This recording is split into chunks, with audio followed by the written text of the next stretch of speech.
Lads. Welcome everyone. Doing a single stream today. None of the boys wanted to get around me today, unfortunately. Druzy has some sort of COVID-related excuse. Bushes got plans, I think. Callum's at work.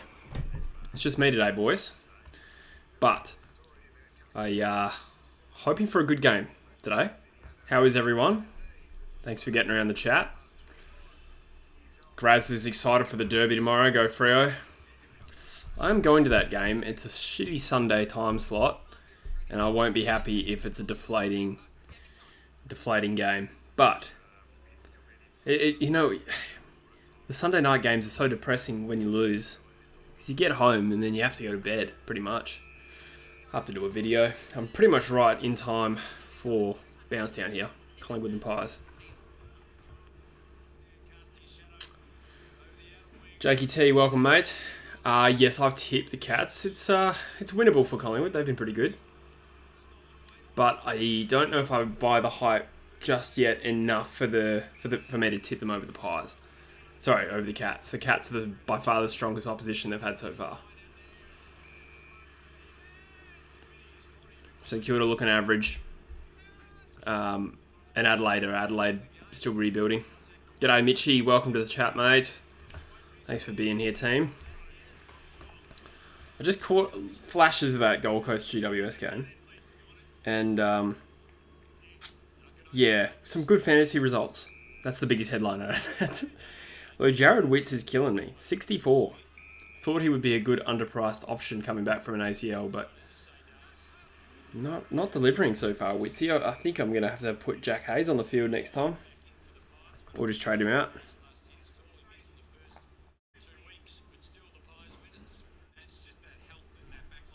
How's everyone going? G'day, not so sweaty. I'm good, mate. It is going well. Had a pretty cruisy day today. Slept in. Needed a good sleep in. Oh, here we go. Myercheck has a snap-on goal. The bounces poorly, unfortunately. Thanks, Huntsman. I needed that.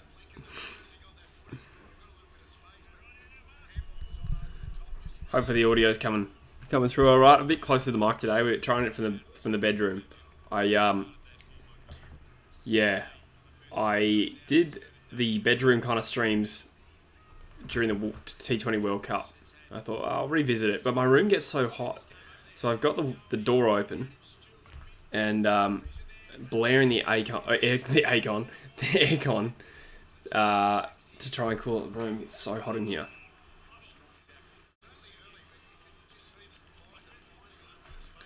Okay, officially footy I will. I might give it a bit actually. I should actually talk about this game, but I'll check him. Mitchie's got COVID. Oh dear. How you feeling, mate? That's rough. But like you say, it gives you a chance to watch some footy, which is nice. Do I sound depressed? I am probably a little bit low key. No, I'm feeling alright. It's probably just the awkwardness of streaming by yourself a little bit. I need to get over that. Done it that many times. Did it last week. The Pies have scored 2 behinds. They've had a bit of momentum so far. 50 metres. 50 metres for the Pies. I might have a shot on goal here. He says we are privileged to see where the magic happens. Yeah. Well, in the heat of summer, it's not the most hospitable bedroom, to be honest. It's very, very warm. And my fan died as well. Aiden says, same as me. COVID? That sucks. Oh dear, Mitch, that's no good. How are the lungs? Graz says, you tipped the Suns. Why would you do that? Jeremy Howes kicked the goal. So, it's all Collingwood so far. 8 plays zip.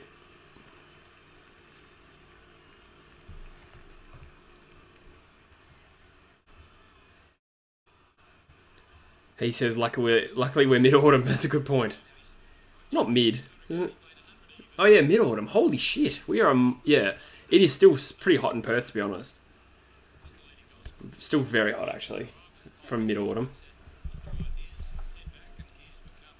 The good thing is, like, because I live on a third-story apartment, it's warm during winter. My room doesn't get that cold, but conversely, like, I hate hanging out here in the summer. G'day, Dockers lover. Oh, Jakey's got COVID as well. Boys. This is a COVID-riddled chat. I don't know how I've evaded it, to be honest. I work in retail. There's just so many people around. I have no idea how I've avoided it.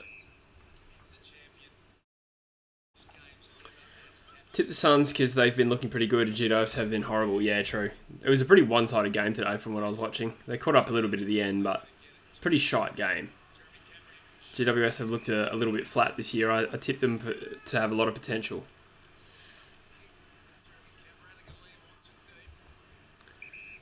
With side out, do you think Hawks have more of a chance? Yeah, definitely they've got a good chance. Although, does anyone else kind of feel that the fact that Port Gen just lost to Adelaide, it kind of takes a bit of sting out of the Hawks win? No, they were very good. I'm only joking. But it is something to consider. G'day, the two Aussies. Good, mate. How are you?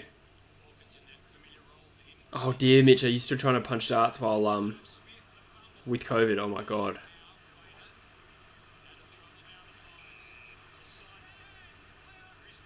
G'day, little Ash.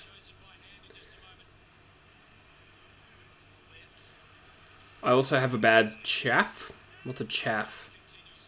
Or is that chafe? If it's chafe, I probably don't want to ask any follow-up questions. Heath says, you bloke's been licking handrails or something. Glad I can socially distance. Yeah, that is a Perth thing, actually. We do that. So Quaynor's got the ball on centre wing. A chance to go inside 50 again. Good start for the Pies. Be a big win for them if they go 3-0 and beat Geelong.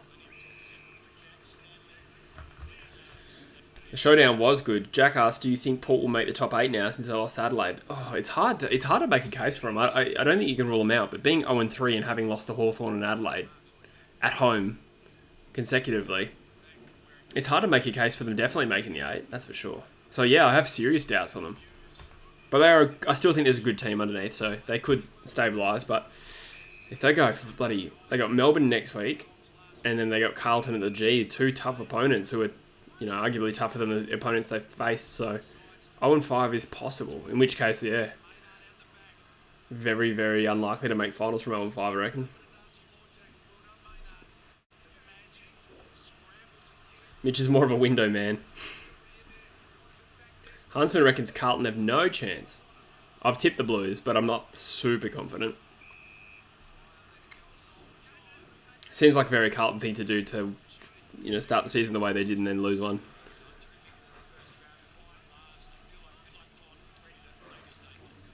I will officially footy. I will check. Graz has tipped the Hawks. Mitch tipped the Crows, and mate, that is a brave tip. Well done. I didn't catch a lot of that game, but so I'll have to look back at it before I make my video. But seemed like inaccurate kicking cost the power. What was the deal with that free kick at the end? Did anyone else think that was contentious? Because Murphy's obviously hurt his neck, but I don't think it was from the impact, and it certainly wasn't high. He just kind of whacked him in the body. Nowhere near the ball, to be fair, so maybe it was a free kick. It was a strange act by Mays, actually.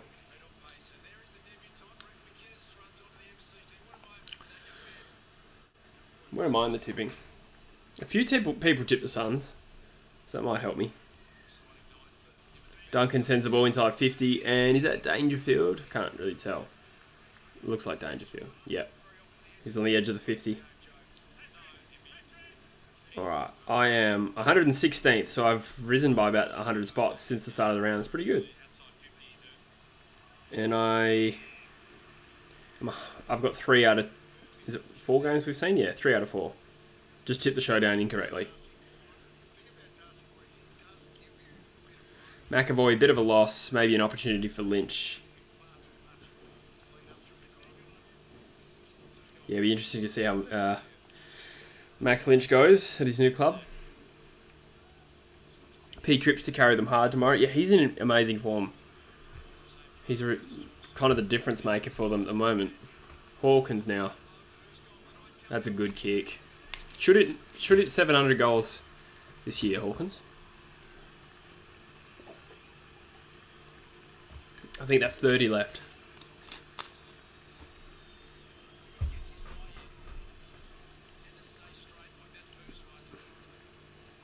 Graz is 178th out of 186. Boy, oh boy.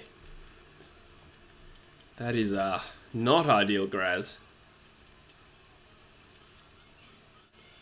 What are some of your worst tips, Graz, other than Gold Coast today? My God.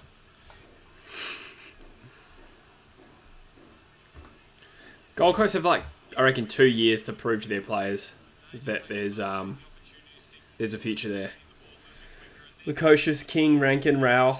Rowell seems like the least likely to leave, but King signed on for 2 years. I reckon they've got 2 years to try and keep this team together. They just don't have any top-end quality, you know? Other than, Tuke Miller. And even he's, he was All-Australian bench, wasn't he? I mean, that's actually a pretty good achievement. But other than that, other than Miller, they don't really have any top-end talent. And usually the bottom teams have a few stars. They don't really have anything, to be honest. They've just got good youth and a couple of guns.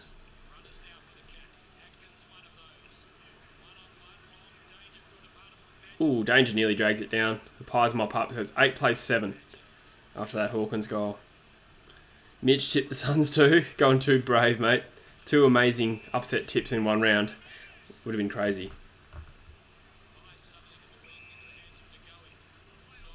Isn't it crazy that Hawkins is only 20 games behind the big Bud, but also 300 goals behind? Yeah. Shows how insane Buddy was, particularly in his prime.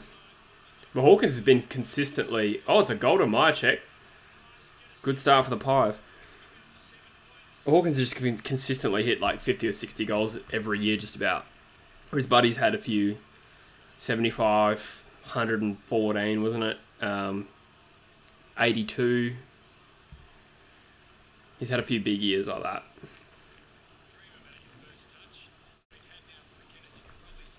If the Suns don't reach a final by 2025, surely they have to think about moving somewhere else. I don't know. I don't know if relocation is the answer. You know? What does that really solve? I don't think... They're not shit because of where they are. You know, I don't think retention is bad because it's the city of Gold Coast. They need to fix their organisation first.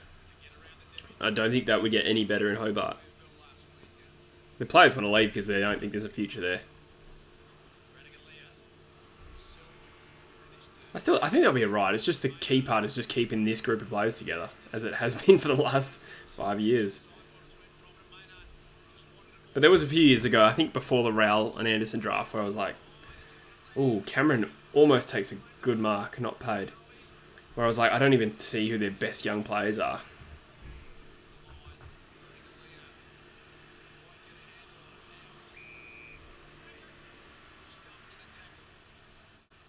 He says relocate them to the moon. That's harsh. So Geelong send it deep inside 50. Dangerfield nearly brings it down. Quaynor mops up. He's had a pretty good start, Quaynor. Felt like he's had a lot of the ball. Rush behind, so we're back to an even 6 points. Mitch says, I think a fresh start might help. Maybe. I think Tassie will want their own team. To be honest, I don't think they'd be keen for that. Reef McInnes takes a mark on the wing. Oh, seriously, who gets a mullet these days? Thoughts on the Melbourne game? If you watched it, track got tape, but Clary, Brayshaw and Langdon made up for it. I honestly didn't catch the game. Unfortunately, I was working. But I did see that Brayshaw had an enormous game. And Clary was my fantasy captain. I think he had a big last quarter in particular, fantasy-wise. Yeah, they got so many weapons, you know. It's a hard task shutting out Petrarca, and then you've got to worry about the rest of their midfield. Nick Dacos, oh yes, bangs that. Goal. That's not his first, is it? I don't even remember his first goal if it was. Nah, I think that's his first goal by the way they're all getting around him. He looks very young, hey.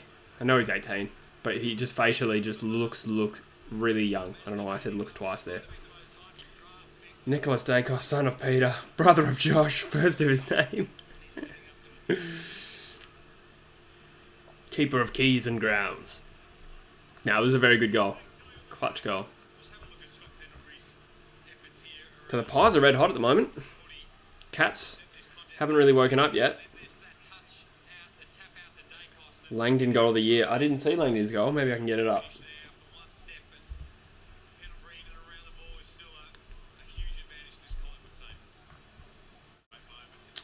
Dacos is in my fantasy, but I think he's in everyone's fantasy team. Be silly not to have got him in round 1. Still, I'll take the points. What was I doing? Ed Langdon goal.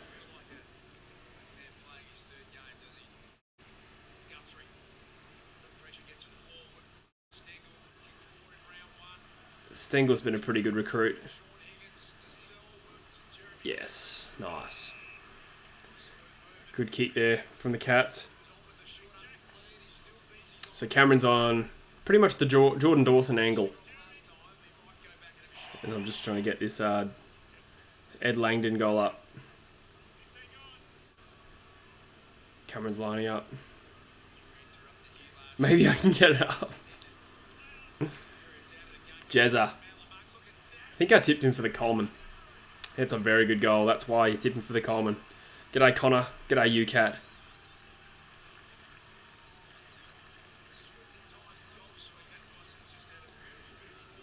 The video I found is like 2.5 minutes long and they're showing everything except Ed Langdon's goal. Oh, here we go. Langdon hard up against the boundary. He gets it from Spargo. Oh, wow. Far out. Even he thought that was ridiculous. That was such a fluke. Great goal, though. It's such a clutch point of the game, too. That was just threw it on the boot. Insane.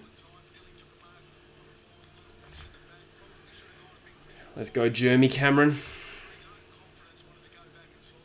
So 20 plays 14. So going goal for goal, more or less, here. Entertaining first term. Elliott wins the clearance.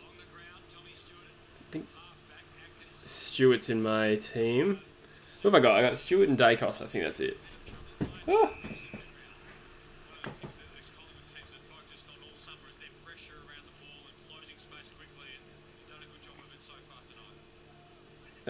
Tom Stewart, Dacos. Yeah, that's it.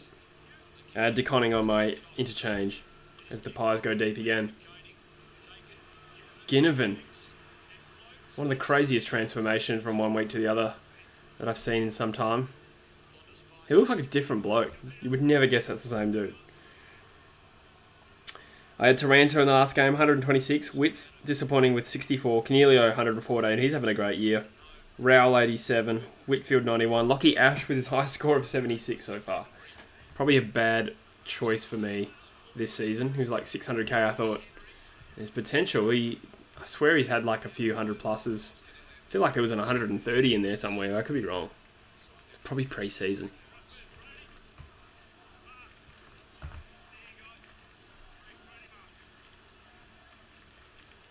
Someone's pointing out the scoreboard. It's right on here. Maybe there's a bit of a delay on the preview. I don't know how much it's lagging. That's strange.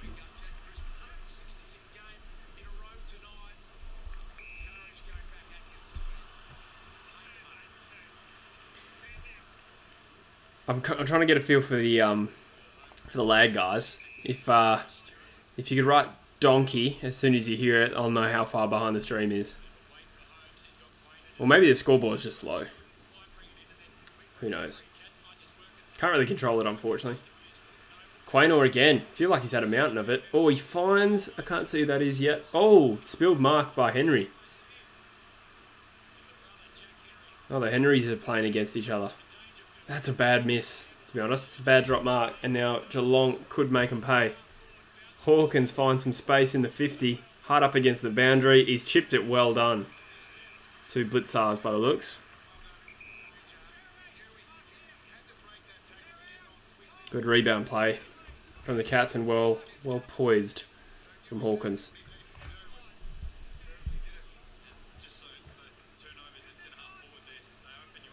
So this will cut it back to 1 point.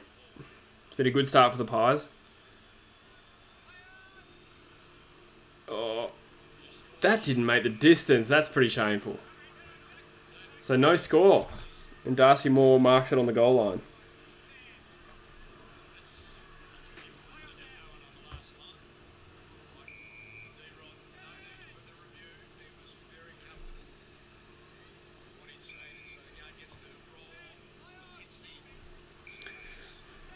So the Pies moving it out of defence. Adams to the centre of the ground. Ooh, crunched. Geelong go forward again. Quaynor. I want to see how many touches this guy's had. Outstanding first term. Bit of a breakout player on the horizon, I reckon.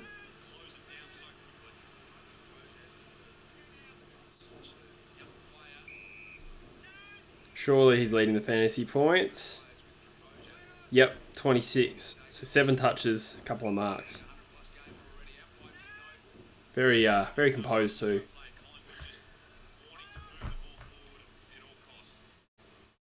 Noble up the wing. It's a good even game so far. Dacos now. Inside 50. He's meant to be dangerous here, and he is. He's found Zagoe. He's about 40 metres out directly in front.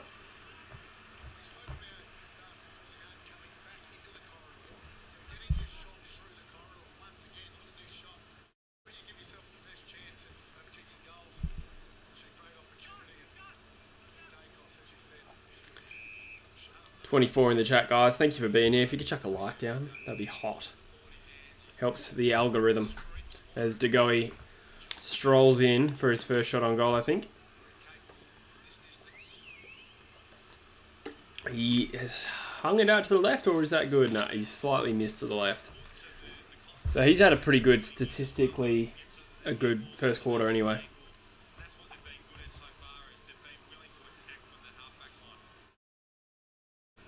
Tui kicks to a 2-on-1. It goes over everyone's head, and luckily, Holmes found it.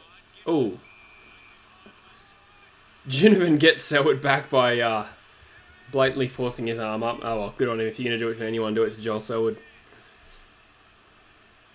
Cleverly done. Selwood not happy about it. Which is a bit rich.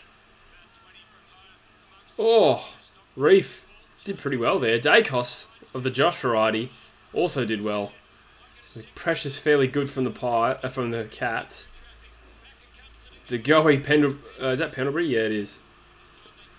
Back to Chris. So they're giving up a little bit of territory here, but they load up again. Oh, a couple of mistakes in a row there. Adams now back. Pendlebury.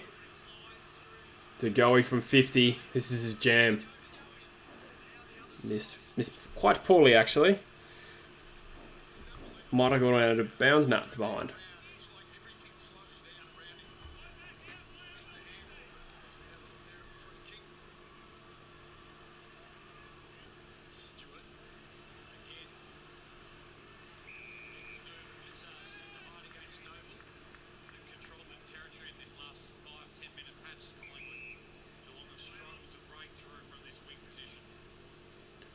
It's 23-14. The Pies will be really happy, I think.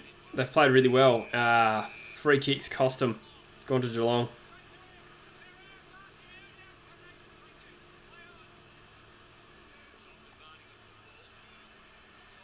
Oh, good mark.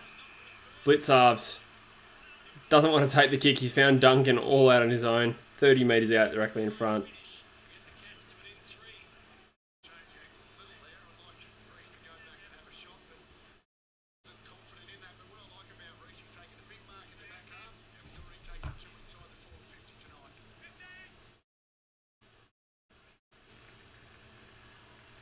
So Duncan to make it 3 points.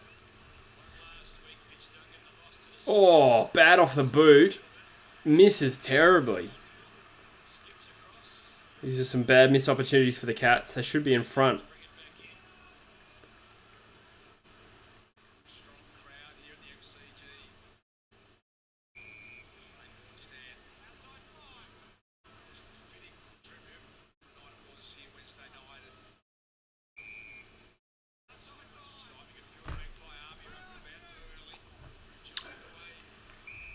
How many people in here tip the Pies? They've made a very good start. I'm still thinking the Cats will run over the top, but...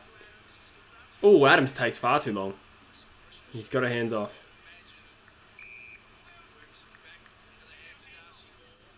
I see more with a bit of rebound. So the Pies must have had a lot more disposals this quarter. I'm going to have a look. It feels like they've been dominating possession.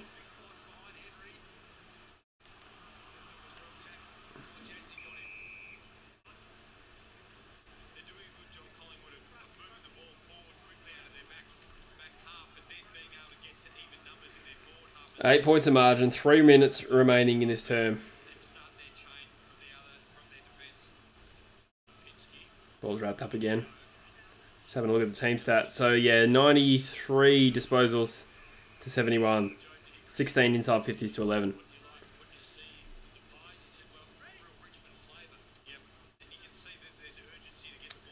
Uncontested ball really where the Pies are getting a bit of ascendancy on the outside.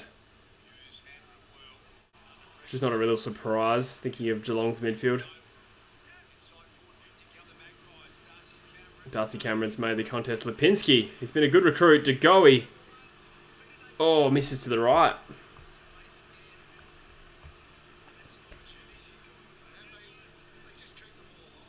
So 9 points the margin. Good start with the Pies, although it's been inaccurate from both sides. Goal kicking hasn't been too red hot. That's alright. Oh! That DeConning, I think, spilled the easy mark. Not good for my fantasy. Pendlebury just always has so much time. I don't know how he does it. Ginnivan. Well, that's a good kick. Elliott takes the mark. It's an opportunity here for the Pies to go 15 up right before quarter time. Fat Boy says not to go his night yet. No, he's found plenty of the ball, but he's just had a few unconvincing shots on goal. G'day, Graz. Welcome back.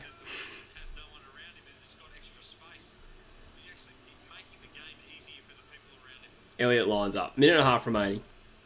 Could be the last score of the quarter. Tough shot, though. Right on the 50 is the man on the mark. He's gone around to the right.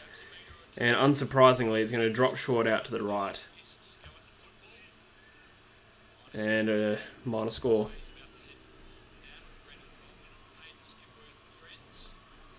Is anyone who tipped the Pies or feeling really confident, and anyone who tipped the Cats feeling nervous yet? Or is it still too early? I think it's still too early, to be honest. The Cats could have a shot here on the rebound. They've got the ball on the wing. Smith's kick is... It's actually not bad considering there was a Collingwood player in the gap there. So it's a ball in, 54 seconds left. In Geelong's inside 50. Hawks fan reckons Pies will win. An extra 5 shots on goal this quarter. Oh, too casual there from the Dacos brothers. Both of them. It's a loose ball. Darcy Cameron mops up, finds Howe. He doesn't make too many mistakes. And he's found Taylor Adams.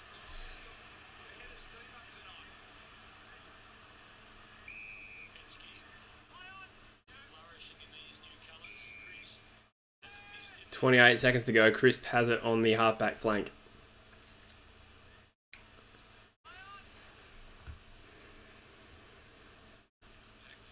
18 seconds. Probably not enough time for Collingwood to score. Elliott, he slammed it over the top.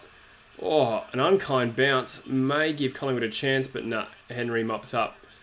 And that will be quarter time. 10 points the margin. Good start by the Pies. Oh, tell you what. He got closer than he should have to winning a holding the ball free kick. in the dying seconds. 3-7 to 2-3.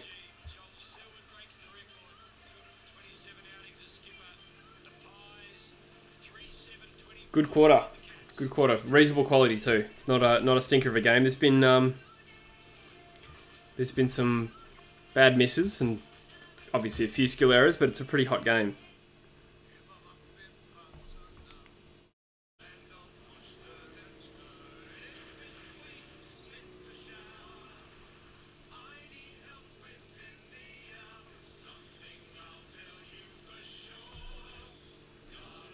Huntsman says, I still seem lonely. Nah, I'm all good. I'm all good.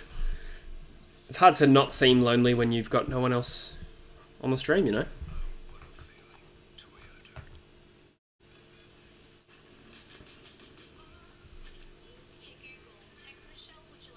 Pies are inaccurate as fuck. Yeah. Degoe's had a few pings. They haven't been easy shots though, whereas Geelong I think have had 2 goals gone begging. Collingwood's have been a few more half opportunities like distant set shots or snaps or dribbles from the boundary. G'day VD Entertainment. I presume VD doesn't stand for venereal disease.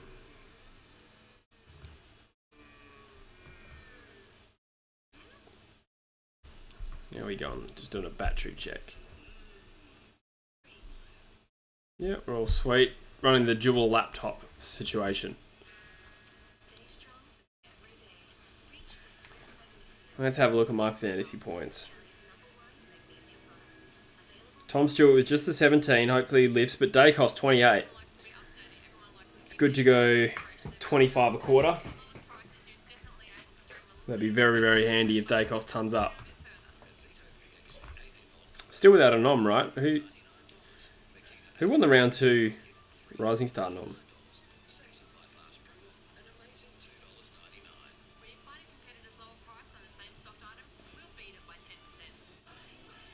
Oh, Bowie. Yeah, unsurprising. He was outstanding. So, yep, Dacos still waiting for one. Rochelle was good-ish last night, but probably not enough to win a nom. Trying to think who else. No, that'd be it. Looks like the Lions and the Roos have just kicked, or about to kick off. Keeg says Blues or Hawks tomorrow. I've got the Blues, but I'm not super confident about it, mate. Who have you got? It's going to be a good game. And huge for the winner. Collingwood currently sit top of the live ladder. And with 20% on Carlton, if Carlton win, they'll stay top. But if Hawthorn win, you'd think with their percentage of 174, they'll be alright. Huntsman just tipped the Eagles. Brave. Very brave. The team that we've put out isn't as bad as I was expecting. But if we had most of our team back, honestly, I would tip us. But I have tipped Fremantle. I think we'll struggle to play 4 quarters. That's my concern. Did a video on it earlier today. Jack says he thinks the Hawks will win. They could. How do they go head to head?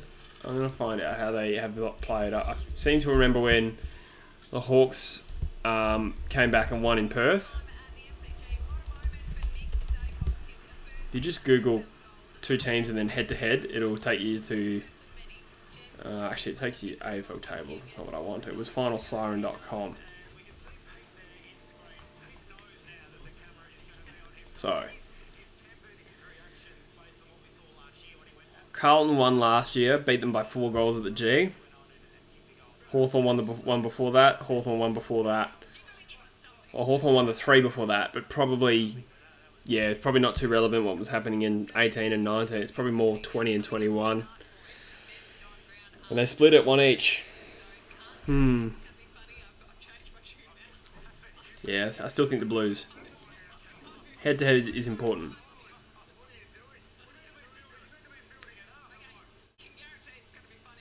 Keegs reckons the Blues. Ben reckons Freo have been so poor this year. I have to agree. Mate. I'm not trying to heap shit. I think it's just undeniable. Dylan, thanks for the mullet commentary. Ben reckons we'll win. I don't know. I think Fremantle will lift, to be honest. It'd be bitterly disappointing if they don't, to be honest. From their perspective, obviously, not from mine. I'd love it if they don't lift. I might hit the old B room, guys. I'll be back. Maybe. No, I'll be back.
Just in time for the bounce. Now, does anyone think North have a realistic chance of toppling Brisbane?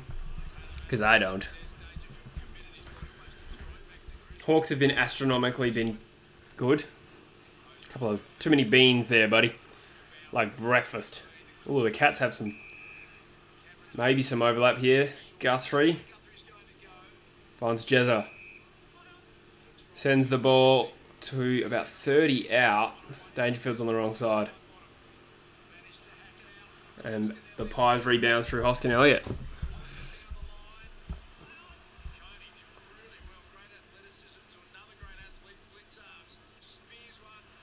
Quaynor again. Another intercept. Fart has only got one tip wrong. Might be looking at a second tip down the dunny because I picked Geelong. I tipped Geelong as well, mate. I'll have a look to see. They do look the better of the two teams, there's no doubt. So far. Graz says the only Freo players that's been trying is Chapman, Brayshaw, Sarong, Young and Pearce. Yeah, those guys have all been good, and obviously Sarong's missing. No Sean Darcy as well is a boost for us. Although Meek's not a bad second ruck by any stretch. For a guy who hasn't played too much footy, he's no easy beat. Trying to see how many people tipped. Looks like heavily Geelong tipping in the comp, so that's good if I get it wrong. Most people will get it wrong. Yes, I did wash my hands, Huntsman. Sean says the Maggies are going to win.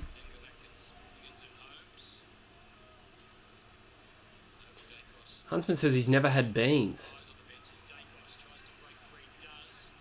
For breakfast? How have you never had beans? Or are you referring to the other colloquial term for something else? You're too young to know what that means.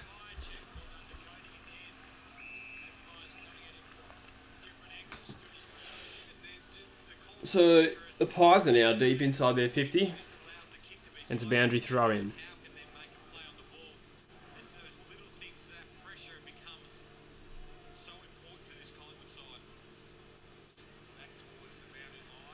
Oh, Elliott took too long. Lucky to have just gotten the handball there. Wiedering will need to have a good defensive game to get the win.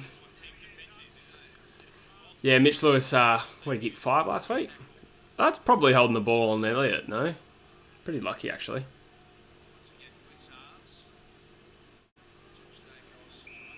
Oh, Dacos has been drawn a free kick. Oh no, Jagoi's played... Oh no, sorry, Adams has played on, taking advantage, and kicked it, and it's been touched through. So Collingwood moved to 3 goals 8. Flex my Bunnings muscles. Lowest prices. Widest range. Fucking love Bunnings. This is Pendlebury from 50. He snapped it inboard, and that is an amazing kick, actually. He's found Hoskin Elliott about 30 metres out. Wow. I'm interested to see how deliberate that was, because that was an outstanding kick. Pye's kicking like Freeho at the moment. No, I think there's been a few like punch through and tough shots, whereas this one is a bit not unforgivable, but it's a must kick, to be honest. Oh, he's hung that out badly. That is a poor kick. So 3 goals, 9. They need to make the most of this dominance, otherwise Geelong's going to catch them on the hop, and Geelong can score quickly.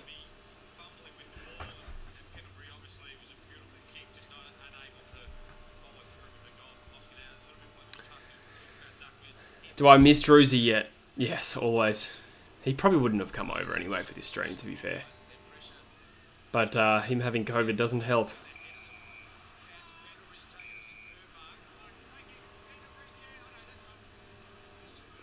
Good mark from Pendlebury. Kind of tunnelled. I keep thinking he's Maynard, because his hair's a bit longer. Even Oliver Henry kind of looks like that as well.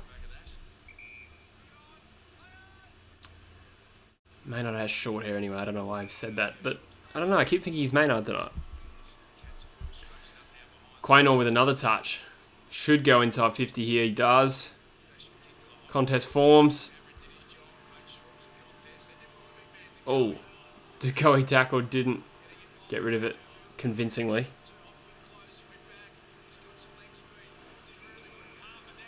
It's been alright this year, close, sorry. But no cigar. So Howe sends it forward. It's all Collingwood at the moment. Geelong kind of just weathering the storm, it feels. Just getting a possession and a rebound where they can. Oh. Keep forgetting Higgins is at Geelong, eh? Guthrie does well. Quaynor intercepts the handball though. Grass says you might go one from 5. It's possible. So which one did you get right, Graz? I'm guessing Melbourne over Essendon.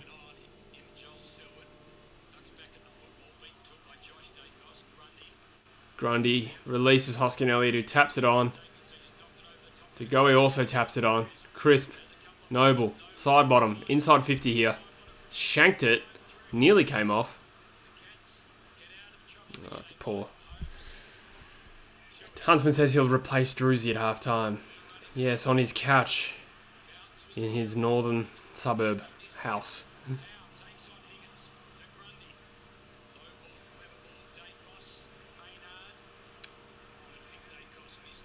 Druzy and I have never lived closer than half an hour from each other.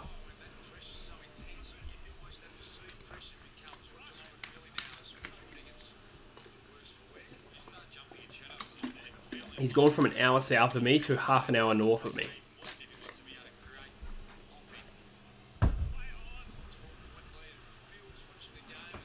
Parfit. Not a lot of forward ball movement from the Cats. It's all reactive. It's all to get out of trouble. Couple of jazz and he sends them forward. Stengel.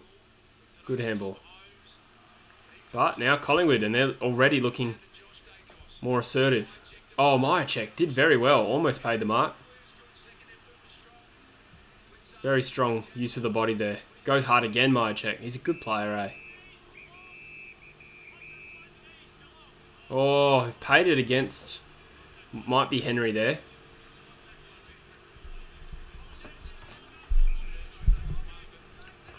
Free kick to Geelong.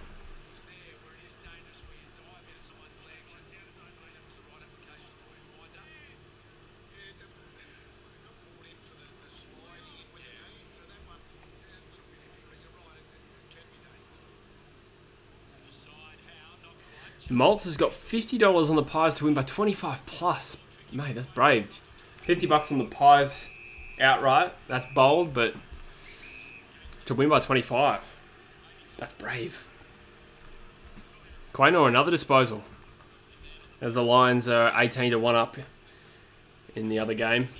I'll see if I can actually... Nice. I'm a genius. elite production. The Pies again accumulating more of the ball. I feel like Josh Dacos has been around the ball a lot tonight. But I need his brother Nick to accumulate the kicks. Here we go. Geelong finally have a bit of run. Oh, he's done well more, but Duncan's also very solid. Here we go. Geelong could make him pay here for their... There we go. Hawkins should have another easy shot on goal. He plays on. That is brave. But it's come off. Hawkins has set up a couple of easy shots through clever kicks, but that one was probably a little bit too risky for the coach's liking. Only the D's correct, says Graz. Yeah, that makes sense. What made you tip GWS? Me? I just thought they are better than the Suns, to be honest. Haven't seen enough from the Suns to think they would beat GWS, and although I still think GWS needs to improve a little bit. Yeah, their team's far more mature than the Suns. 36 in the chat, guys. Thank you. I think that's the most all night. If you could chuck a like, that'd be hot. G'day, Dizzy. Not much is up. Just tuning into the footy. The good thing about this overlap time slot is I can just chuck the Brisbane game on at half time. Jack says if the Pies had kicked straight, they would most likely would have already won. I think there's probably only one or two bad misses in that. There's a few rush behinds though.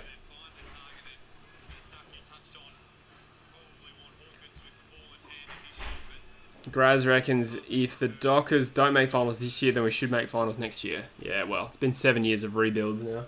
Hey, buddy. Wait, what's the deal? Because it's only me, so I was like, why not? Oh. How are you? Good. I'm looking at turn on that here. Oh, okay. You do that. I don't know how easy it would be for me to move this out of you anyway. No, I'm just saying. Yeah. Yeah, that's hot. So 5 points of margin now. So Dylan's going to be in the lounge room watching this, while I'm in here commentating on it at the same time. It's going to be trippy.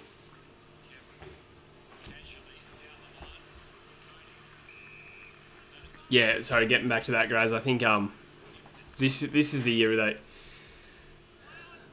this should have been the year that Freo bob up and get out of their rebuild. But let's also not forget they've lost a lot of players that they drafted in that rebuild too. Cher isn't the most obvious and recent one, but Lockie Weller was part of that. Ed Langdon's part of that. Brad Hill they traded in and traded out. Jesse Hogan. Hayden Crozier.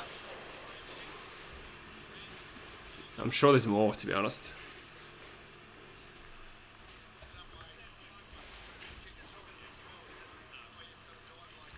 Dizzy says WA teams are in the mud at the moment. I think ours is kind of forced, though. I'm still optimistic about us. My check now lining up for goal. I've completely missed that. The Lions are 4 goals to 1 up. 4 goals to 1 behind.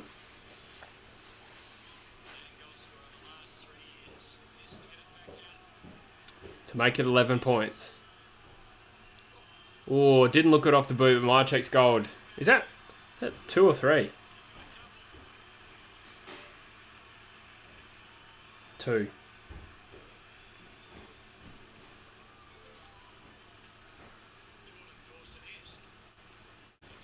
So DeGoey has the most fantasy points on the field with 4 behinds. Some tough shots though.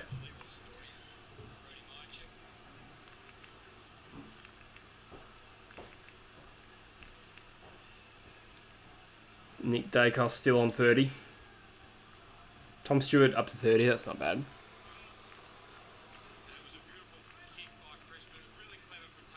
Might just shut the door. Might just shut the door, buddy, so we don't interfere with the audio. Okay.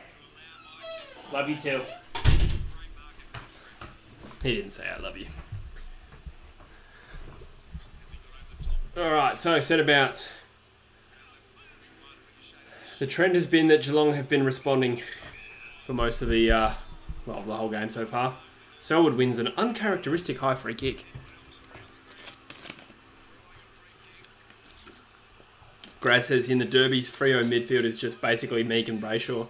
True, two very weak midfields, but I think yours is still stronger than ours. We've just got Gaff Redden, Luke Edwards, Connor West, the last two of which are underdone and both played like less than 10 games. I think we've rushed back West maybe a little bit. Certainly rushed back Edwards. Tabbing it back is a good in. That's true, Graz. Oh, Cameron. A careless free kick given away by Darcy Moore. And Cameron has an easy shot on goal here. So again, Geelong should respond.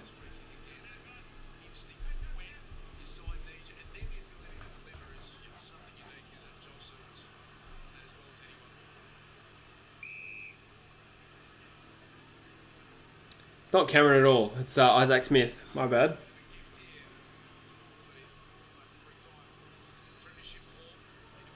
Yeah, Dizzy, we got West back. He was, I think it's his first training session was like yesterday, since he got injured. Which is wild. So, yeah, again, not too convinced about how ready he is, but it's the kind of situation where we just don't have too many options, to be honest. So we're back to 5 points. Yes, Kennedy is also back, Graz. So I think we'll add a bit just to have, two attacking options that are dangerous rather than just Kennedy or just Darling. Darling got triple teamed last week. Yeah. Unlucky, but also a little bit careless from Darcy Moore there. G'day, Angus.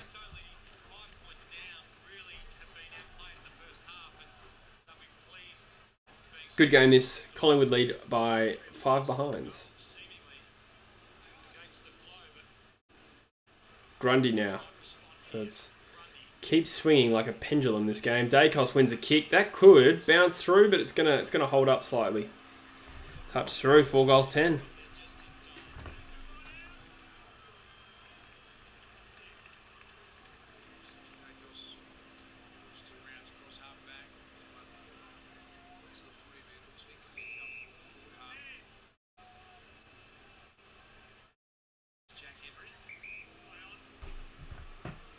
Hopefully O'Driscoll and Erasmus do good in the derby. Yeah, like looking at the teams is kind of also, there's an exciting element where you look at, certainly our team with all the youth exposed, Foley, comes to mind, Petrovsky-Seaton, I guess you couldn't really call them youth anymore. I'm just trying to get the teams up so I'm actually not talking shit here. Luke Edwards, Brady Hoff, and then you look at Fremantle, O'Driscoll, Meek, Erasmus, there's a lot of guys who will get valuable games into from this experience. Meek is the number 1 ruck. On Chapman still. So very young derby. Here we go. Ollie Henry has a chance. He's been rusty tonight. Ooh, Lipinski gets a good bounce. Dacos for number 2. It will not go through. 4 goals 11. Again, see, there's not... it's making it look like Collingwood have been inaccurate, but, some of them are just getting touched through and stuff.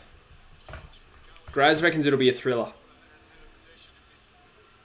Yeah, I don't know if I want that. Although, I predicted us to lose by about 50. Well, I think that's probably a bit much. We'll probably lose by 30. Lipinski's finding a bit of the pill now. Over the top lane. Degoe. He does well, but just doesn't bring it down.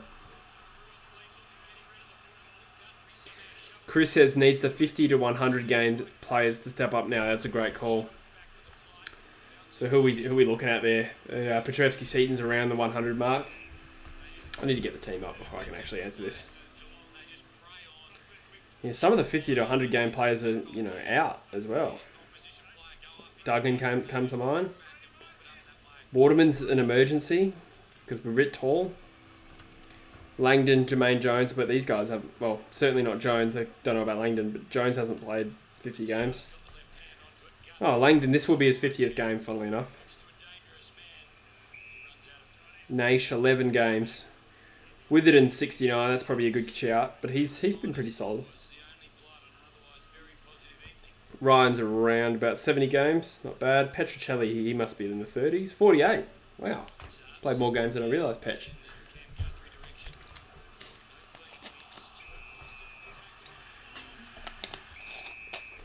Free kick paid here to someone. I think it's the Pies. Pies home game, and the crowd was loud there, so safe bet. Dizzy says, why is Waterman emergency? I think it's just because we have too many talls. Like, unfortunately for him, Kennedy, Darling, and Dixon are all available, and Dixon can second ruck, and Waterman can't. So it just there's no room for him. Which might means he looks for another club, I reckon. But because Kennedy out, but Darling in, might make it tough for Waterman. Oh my god, that is a poor shot on goal. Who was that? My check. Had a mixed bag game. Been mostly good, but that was a poor shot. So 4 goals, 11, and an out of bounds on the full.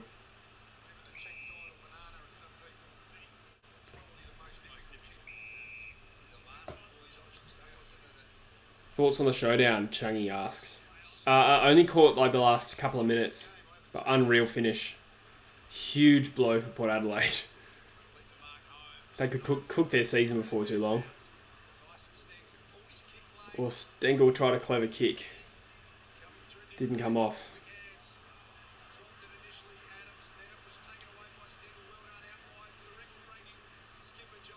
Selwood over the top. Dacos gets a kick. A good +3 for me. I like him too, Dizzy. I wouldn't say he's better than Darling, but I think he's a required player, so hopefully he cracks the game. Geelong win a free kick here. Can the Power make the finals? I think they can, but I'm losing confidence. Especially if they hit 4-0, which they should, to be honest.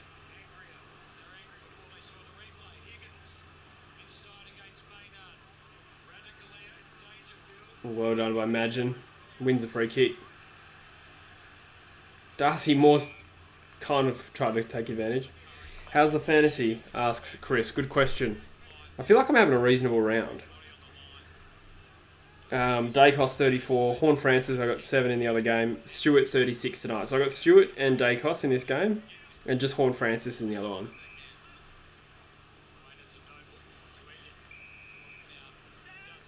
But I'm on 12.97 with 4, 5, 6, 7 yet to start playing and 3 playing at the moment. $12.97. So that's solid. I think I got 19.12 and then the 20.60 last week, which is respectable. I think to notch 2,000 fairly early. DeGoey. Oh, stays in play. Will you watch St Kilda and Richmond? Oh, it depends what time that is, because I will be at the Derby. I'll definitely catch a bit of it, but I'll only catch the first half. I tip the Cats for this game, Andrew. And if the Pies keep failing to take their opportunities, I feel like it'll be a good tip. But they have comfortably been the better of the two teams, in my opinion.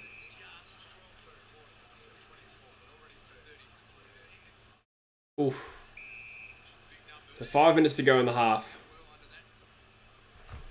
It is a 7-point ball game. The Pies can be pretty satisfied with their effort. Geelong probably unhappy with their, maybe not effort, but with the way they've executed. Although it's the Pies who have probably made more mistakes. Their just pressure's been really good.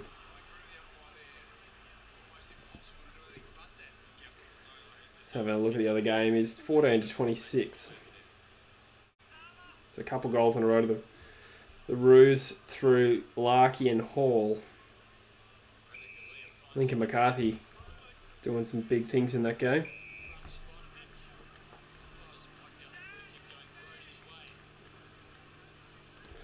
Grundy has a free and halfback.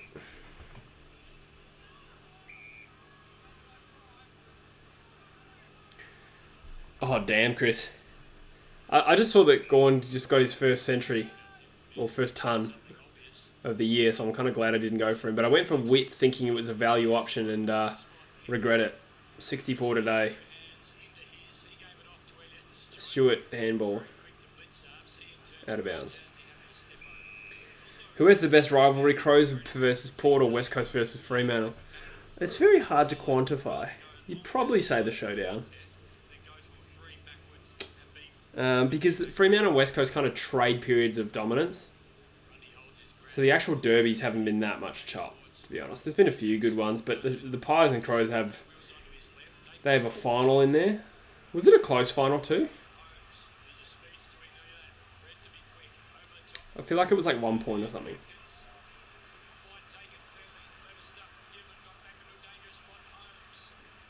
So 3 minutes to go here. Geelong at half back.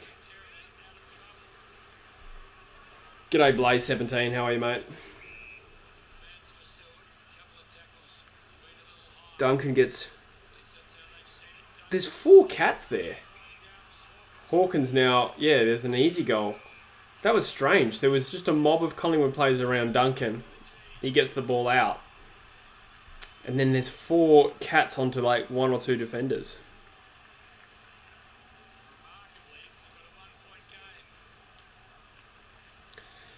Saw English take 3 running bounces. Yeah.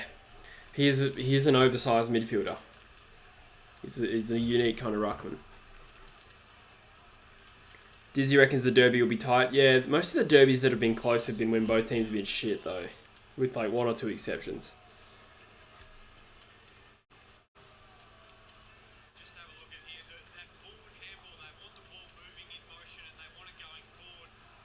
Crows smash Port in the semi-final. Ah, there you go, Dale. For some reason I thought it was close. Is Jeremy Cameron back? I think he was kind of back last year. He had 39 goals from 15 games. Extrapolate that, that's like 50-55. I think that's a pretty good season.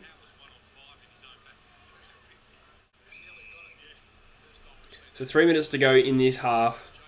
And Collingwood lead by a point. But they've kicked 7 behinds more than the Cats have. And 1 less goal.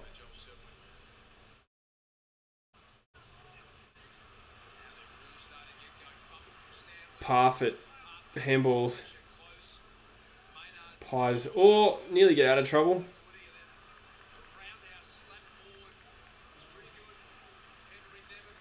They go up the wing here.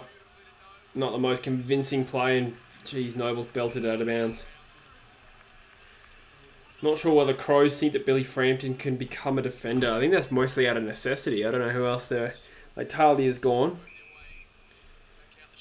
I don't know what the deal was with Mackesy. I don't think he's that well rated, from what I've heard.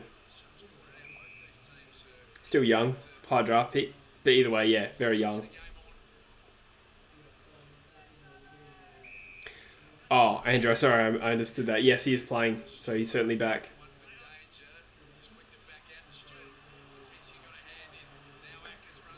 That's true, fart explosion. Ooh, free kick Cats. So there's a chance here with 2 minutes to go. 50 metres. Dangerfield's going to have a shot on goal here. So he could level the scores or even go in front.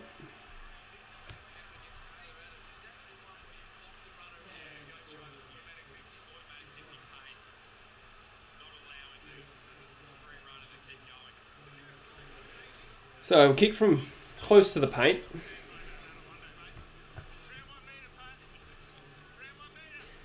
People saying Hurd will coach GWS next. Wow. What's he doing? Is he coaching anywhere? Meanwhile, the Lions are killing North. No surprise there. Yeah, Leon Cameron's in a bit of strife there, I reckon. That is a goal. So for all their good play, the Pies are now down right before half-time. Good game of footy, though. Good game of footy. I'm enjoying it.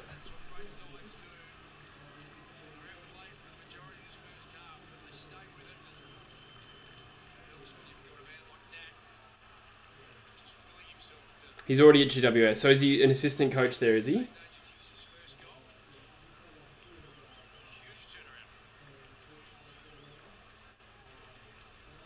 Looking at my fantasy scores. Stewart's up to 44 right before half-time. Dacos 39, solid. Horn Francis just the 15.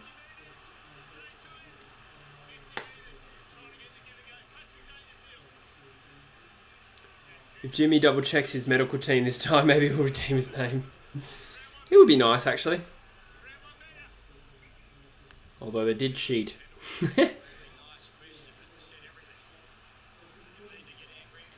Hinkley needs a fresh start elsewhere. Man, I have never known a team to hate their coach more than Port for a team that's just made 2 consecutive prelims. The hatred is real. It's brought a fairly decent period of success to the Power as well. 3 prelims since he started. So a minute to go. The Pies could generate a shot on goal here. Side bottom takes forever though. Andrew, I changed my tip to North at last minute. That was brave, mate. Why would you do that? North suck.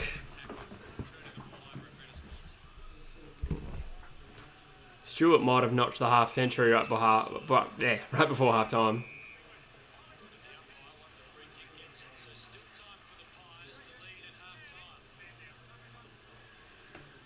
That's true fart. I think, not to sound like that guy, but I think being an Eagles fan right now makes it hard for me to sympathise with any team's injury list. But they are some bad injuries, that's true, in terms of like structure. Quaynor's had a good half, takes another mark. 7 goals in the first term for the Lions, wow. Chance to go inside 50, he does. 18 seconds for the Pies to generate a shot. Oh, Lipinski, that's a clever tap. Oh, Elliott was a bit too cute, and it's gone out in the full. That should be the halftime score. Will Ken Hinkley coach Port in 2023 if Port don't make the finals? I don't think it's enough to sack him. I think they've got a good young team, and I think he's a proven, reliable coach. Having said that, the pressure from the Power board and fans makes me doubtful. I'm not convinced. Chris says, look, tipping looking good except for the Port result. I'm in the same boat, mate. Yeah.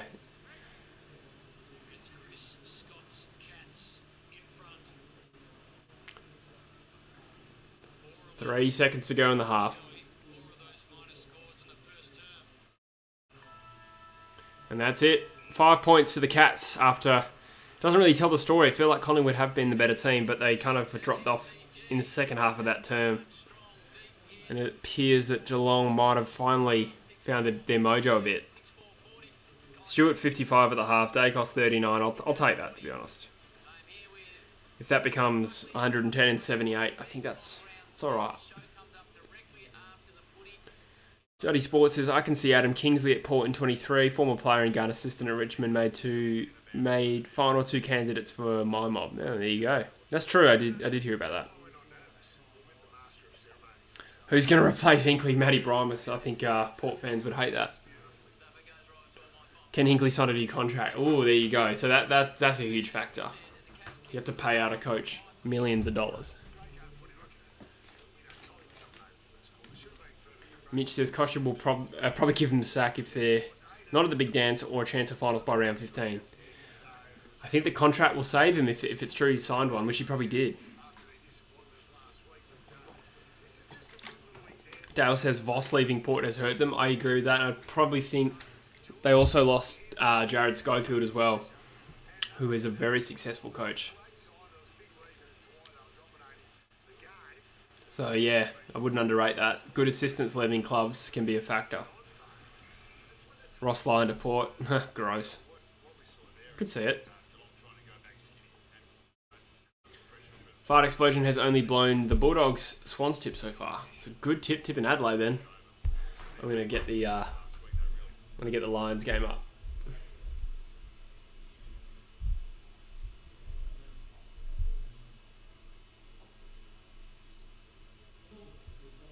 Koshi becomes new coach. Gross. Oh, the cricket's on tonight. In about 20 minutes. Well, what's that? 10-hour stream? No, I do not have that in me.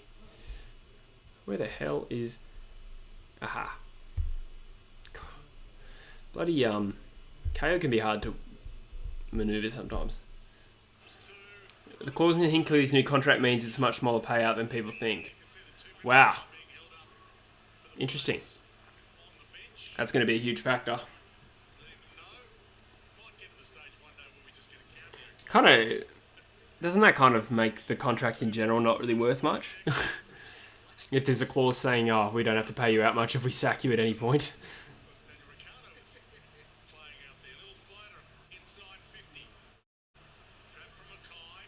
So there's a minute and a half to go in this first term at the Gabba. And Brisbane have already kicked 7 goals. Lyon, Buckley, Clarkson, can they all coach again?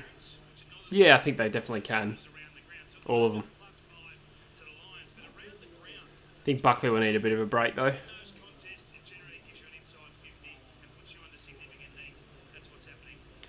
Damn, Horn Francis has got a couple of tap downs here, but wrapped up both times.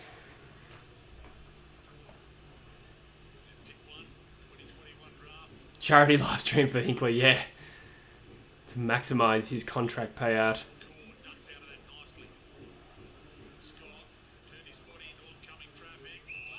Oh. So McCluggage has a shot here. Chance to make it 8 goals at quarter time.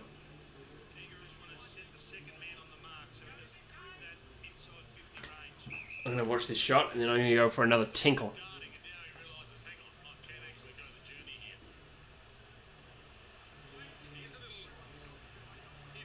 $11 disposals in the first quarter to McCluggage.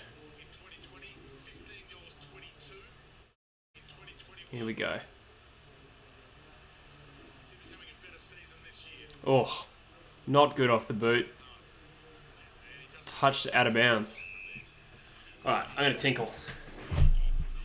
Ah.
I'm going to get my water bottle.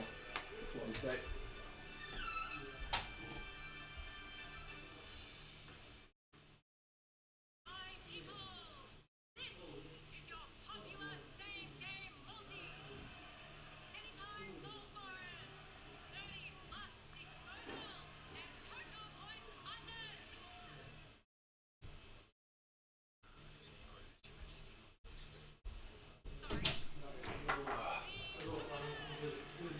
I tell you what, buddies, I sure wish I had some chocolates.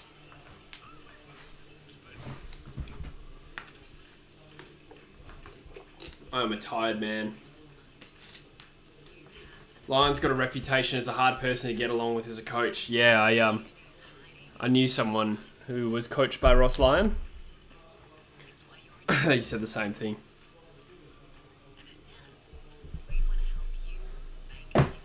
Lyon would be good at Gold Coast.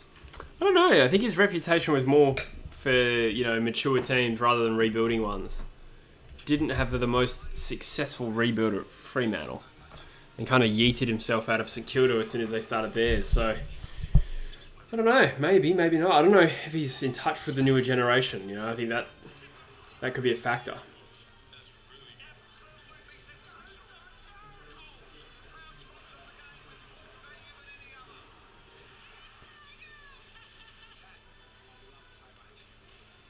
Yeah, fair enough, Juddy Sports. I heard him talk about it on the radio recently. I'm trying to remember what he said.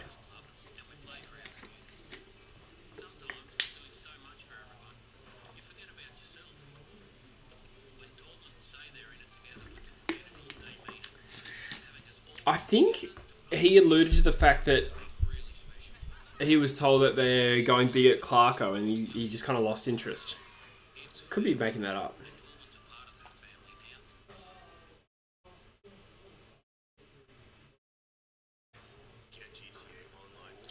Dale Goodman says Max King 10 goals. What, tomorrow? Fuck, I would love to see that. That would be sick. So, unfortunately, it's time so that quarter time is the same time as half time in the other game.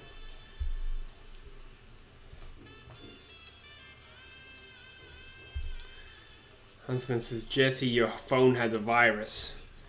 Yes, it's got phone vid. Excuse me. Trying to get my AFL fantasy team up in the background.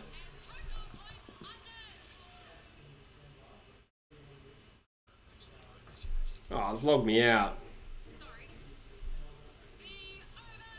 Rat nuts. Ah, screw it. Voss with Ash Hansen from the Dogs. Perfect partnership for what we needed. Ash Hansen from West Coast, you mean? The Premiership star.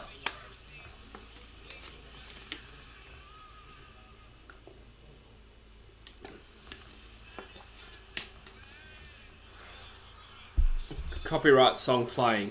Oh. I wouldn't think about that. Oh well, I don't really care about monetizing. But I did not think about that. Huntsman says, look on Discord. I don't know where my phone is, buddy. Where's my phone? Oh. Left it in the bathroom when I went to take that micro poop. Heat's back, babies. Welcome back, mate. Dale reckons Melbourne versus Brisbane grand final. I could see that. I think that was my prediction, actually, in the latter prediction. Juddy says he was senior assistant at the Dogs. Yeah, I figured that was what you meant. But I still like to claim it.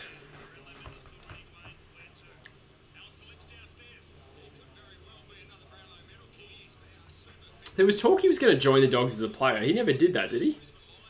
Am I imagining that? No, I'm sure the rumour happened, but he didn't actually go play for him, did he?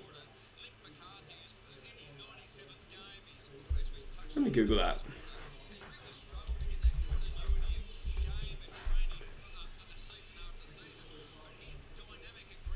Yeah, just the West Coast Eagles. But he was associated with the Dogs for a while. I remember his debut, actually. We lost. I remember it.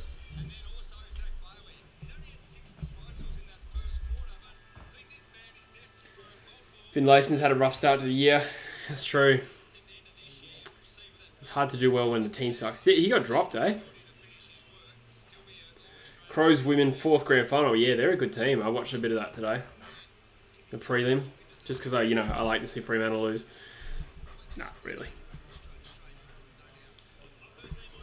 Bevo was pissed when he left. Yeah. Yeah, that's good. It's good that I don't know. It's good that a former Eagle is a good coach. I don't know. I like it. Georgie Parker, the fittest person in footy media. I need to look this up. I need to find out. Was she just on? Because I've got the Roos and Lions game on while it's half time. Georgie Parker. Let me see. Google Images. I'm getting a variety of different looking women. I don't know. I don't know. I'm not going to comment. Got Hayden Young in my fantasy team this week. Kind of hope he doesn't play well, but if he does, consolation. McCarthy's had a big first term. Couple of goals, 6 touches. Sends the ball inside 50.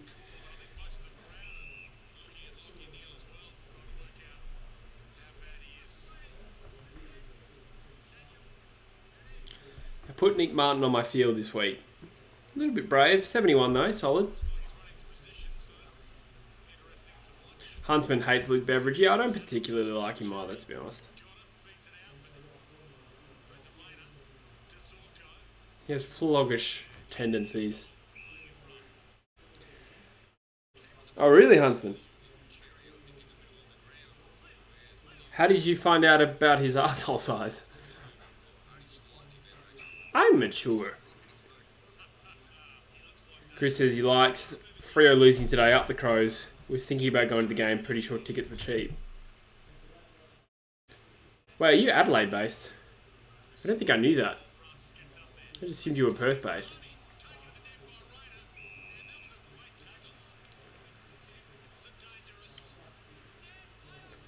D's winning the grand finals, Andrew. I don't really know too much about the teams, to be honest. I knew enough that Freo were underdogs today, but I couldn't tell you who's better out of the Demons and the Crows.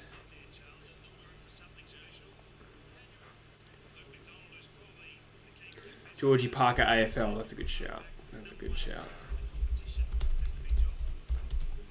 Let me try this again. Wait, so she was a field hockey player and also...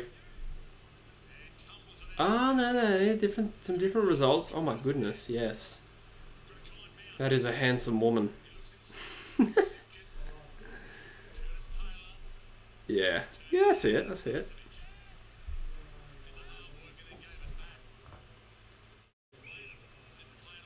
Kath Lonan from Fox is...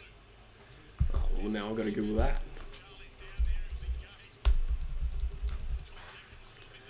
Meanwhile, at the football, Charlie Cameron has kicked a very good goal on his left. Oh yeah, I recognise her face. Kath Lonan. Yeah. I see it. Has Nick Nat signed yet? No, he hasn't. But I'd imagine he will. Surely got at least a couple of years left. Oh, Huntsman. Chris, I just assumed you were from Perth. I don't know if you've told me that before, or if I just forgot.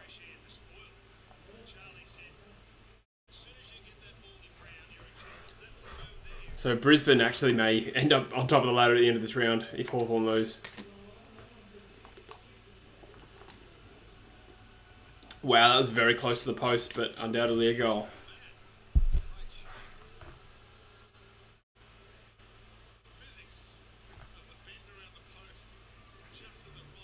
Still half time in the other game.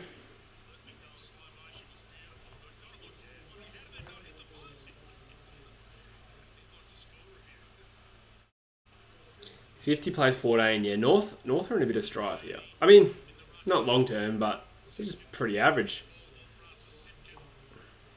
I suppose you can't really blame them. A couple of injuries today as well. Taron Thomas, last week, and LDU out as well from last week. McCluggage just goes on. Is that holding the ball? It wasn't really tackled. Somebody just grabbed his shirt and he kept running. I don't know if I like that, or maybe if you brought him down to his knees, but I don't know. I feel like you should be able to complete the tackle. You should have to complete the tackle.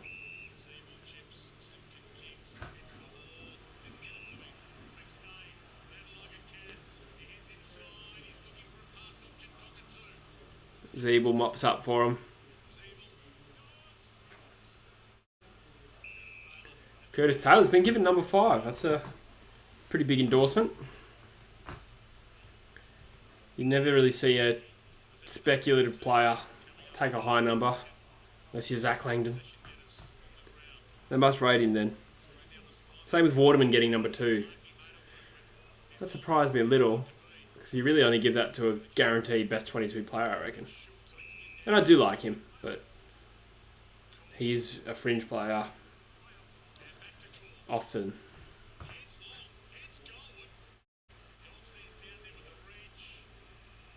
Ooh. So the Roos have it deep in their 50. It's actually in the forward pocket.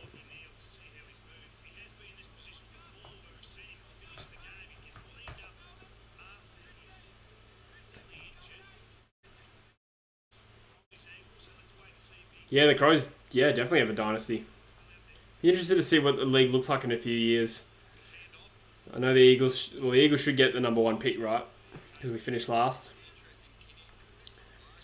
And, this next generation of girls who have actually gone through systems to get drafted, in theory, the competition will get a lot better. Or do the expansion sides, because there's going to be 2 new sides, do they get the #1 pick? That would suck. Oh, Lincoln McCarthy lining up for #3.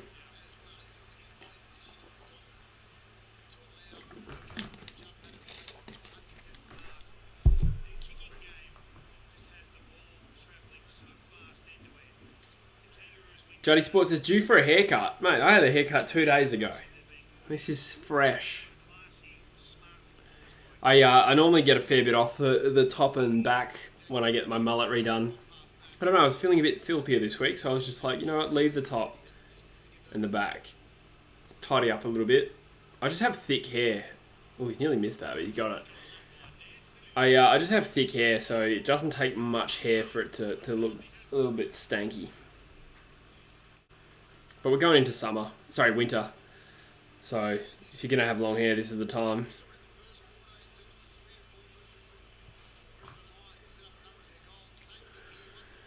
What is the WA draft talent like this year? Well, there's Elijah Hewitt, who's projected to go top 5 from Swan Districts, training with the Eagles at the moment, and we may end up with a pick that high.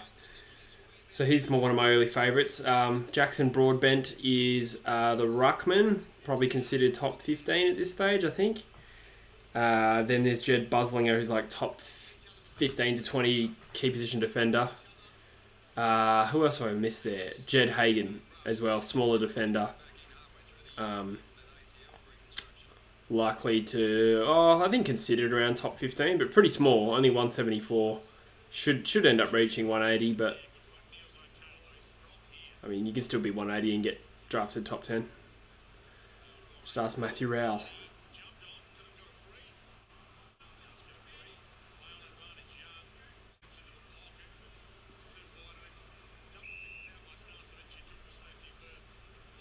Who was my junior footy club? My junior footy club was Eton Thunder. Which, they're actually the Eton Boomers in the Southwest Footy League, but the junior team that I played for was the Eton Thunder. Because we had 3 junior teams, the Boomers, the Thunder and the Eagles.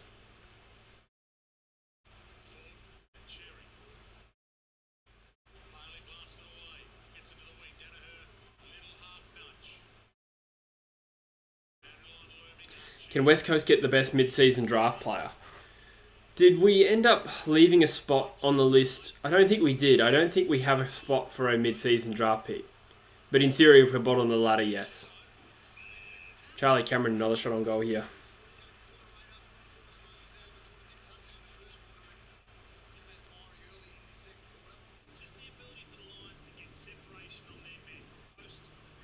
Just going back to the draft question, I think South Australia have a couple of, maybe even 3 top 5 to 7 players. A couple of mids, and then is it Harry Lenny or something like that? Something Lenny? Penny? I forget.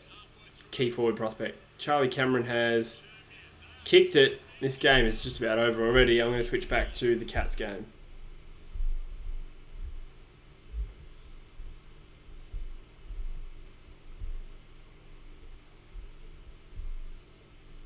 Meanwhile, the cricket's just started. I hope we take it all back in the mid-season draft for my Blues. Left it open and need more depth there. Yeah, it's a good shout. I don't know who are the best key back prospects in the state leagues at the moment, to be honest. Don't get to watch a lot of state footy.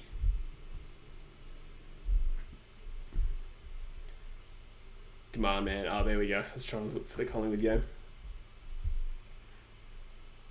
Marcus Ashcroft's son is pick 1 favourite at the moment. Yeah, him and Is it George Wardlaw or something like that?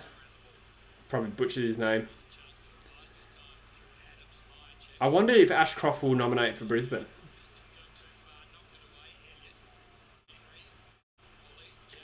There's a chance he'll stay in Victoria, which would be huge. Be so funny if he Oh, that's a goal. That's a goal to the Pies. Lipinski. Be funny if bloody Ashcroft nominated for the Open draft and then went at pick 2 to the Gold Coast Suns. That would be funny. I mean, your bottom 4 is likely to be fairly West Australian. Sorry, fairly non-Victorian. You got Gold Coast and Adelaide will be in there, I reckon, or around the top 5. North at this stage look like the bottom team to me. And of course, there's a chance West Coast end up there if our luck doesn't improve. It could be bottom 4 easy. So, not a good year to nominate for the Open draft, hoping you'll stay in Victoria, unless you want North to take you, which is no guarantee. They might not take you. Jesse, when are you coming to... I don't even know how to say that. Ecuca. Ecusa. Ecucha. I literally don't know how to pronounce that. Can someone tell me how they pronounce that? Stengel was kicked it behind. 6 points the margin to the Cats. It's a good game of footy. Ashcroft grew up on the Gold Coast. This is old man used to be an assistant at the Suns. Yeah, that's true. I knew that actually. But I did read that he was considering staying in Geelong, but sorry, not Geelong, in Victoria. He supports Geelong. But again, it could just be a media beat up.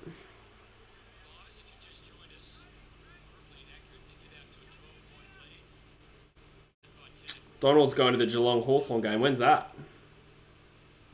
Pretty soon, I think, eh? Is it next week?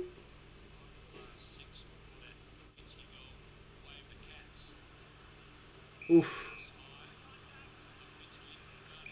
Did they just say 6 goals to the Cats in a row? That can't be right.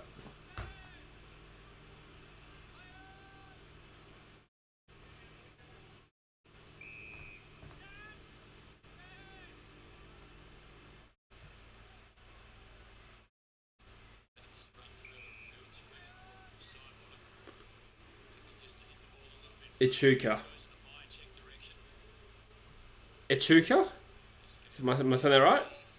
Or Echuca? No, Echuca. That is a strange sounding name. I like it. Oh, Elliott has snapped a goal and the Pies draw even.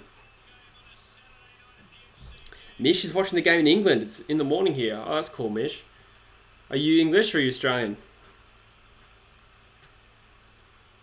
Essendon and his team looking to the... Yeah, they could finish in the bottom 4. That's true. I don't think so, but I think they'd be better than Adelaide and North and Gold Coast. Donald says, do you think Geelong will make the grand final? I wouldn't bet on it at the moment, but we need to see how the dust settles on these teams at the moment. At the moment, you know, Melbourne and Brisbane, you're pretty confident to be up there again. And then in terms of teams who have played well since then, so other than them, is Carlton and Hawthorn, really, which I'm not confident on betting on either. I still think the Dogs will be out there. But there's a bit of a vacuum in that bottom half of the top 4 at the moment with Port languishing. But now I think about it, Geelong's been solid enough.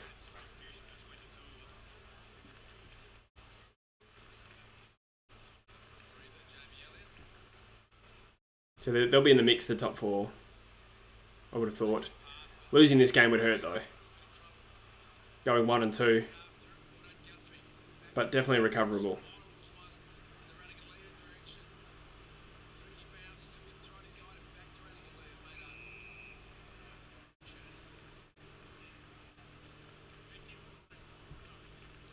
Pies have dominated this match so far. Mentally up by more. G'day, Caden. Good to have you. They have definitely dominated, but just unable to capitalise. They haven't been that poor in front of goal. I think there's been a few like half chances that have trickled through or rushed, but when I last looked, they were dominating the uncontested ball. But I think the Cats sort of reined them in a bit, definitely in the second half of that last quarter. Getting a bit of territory now. Stewart, my fantasy man, takes a mark.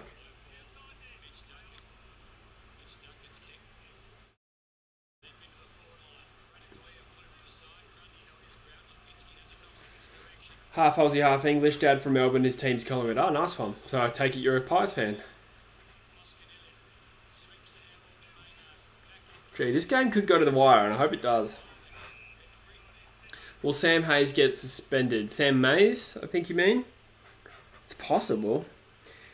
But I don't know how much the impact really was. I think the story of that was Murphy's got he's just coming back from neck surgery, and somehow in the contact he's hurt his neck again, but I don't think you can really blame that on Sam Mays.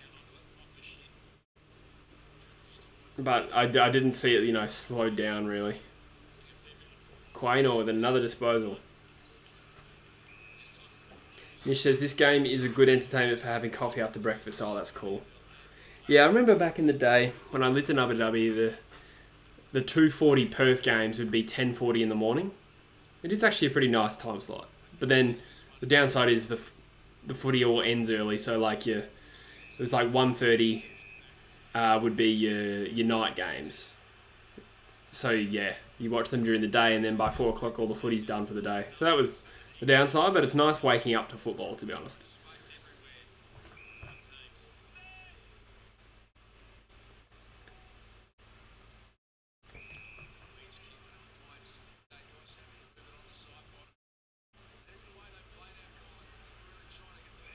Inside 50, intercepted by Kolajasny. Now the Cats spread on the rebound. Slow it up a little bit.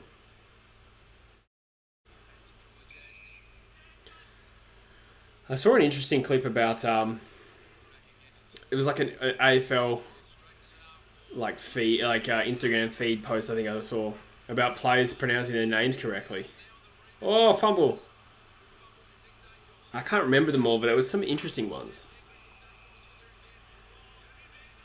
Here we go. Ruth McInnes to the top of the square. That might go over the top. In fact, Darcy Cameron's taken a mark. This should put them a goal in front. Lee Kallias was interesting. I'm pretty sure his name is not pronounced like Lee Kallias at all, but I can't remember it.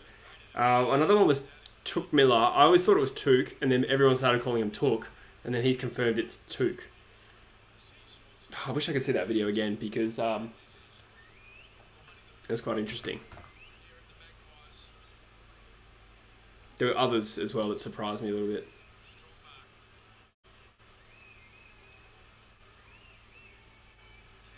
Cameron kicks a goal. They're 6 points in front, and they probably deserve to be.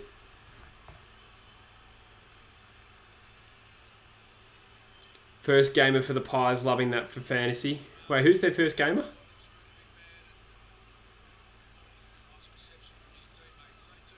G'day, Graz.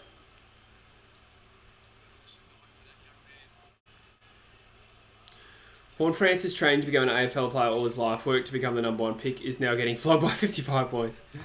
Yeah, that's true. Well, that's what happens when you pick one. You're probably going to a shit team.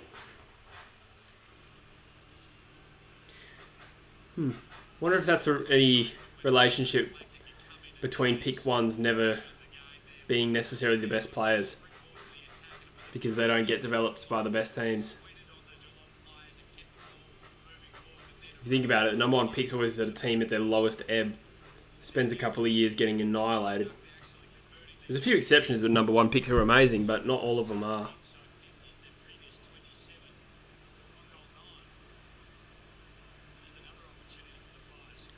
Oh, Reece McInnes is it really his first game? Because, yeah, right, I feel like I've just seen him around a lot. Probably because I follow Swoop Luke and I see all their content, but I didn't realise it was his first game today.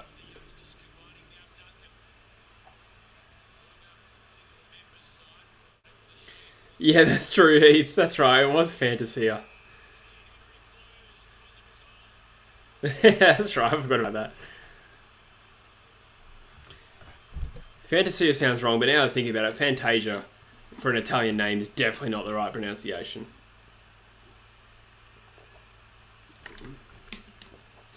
Lek, that's right. That's right. Thank you, Fart Explosion. Yeah, good call, Caden. Their pressure has been a hallmark of their game since the start of the season now. And Oliver Henry's done a really good job of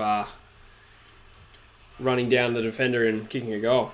Are you loving this, Caden? Are you definitely going for the Pies? I'd imagine you would be. Yeah, I agree, Huntsman. They're regardless of whether the Eagles get players back next week, we travel to play this mob next week, and I think even with a fit team, I'd be tipping Collingwood. Bit of a melee here. Not a big one, just a bit of a scuffle. Is this a free kick? This would be big. Nah. Is it? Oh, it's certainly looking like a free kick to Collingwood. Hang on, I'll turn this up. It is a second free kick to Collingwood. So this could be 18 points in just the blink of an eye. 60 seconds ago it was all even. Goodman says Matt Rowell overrated. Oh, harsh. I don't think he's overrated. Give him a chance. He's having a pretty good year, I reckon, so far.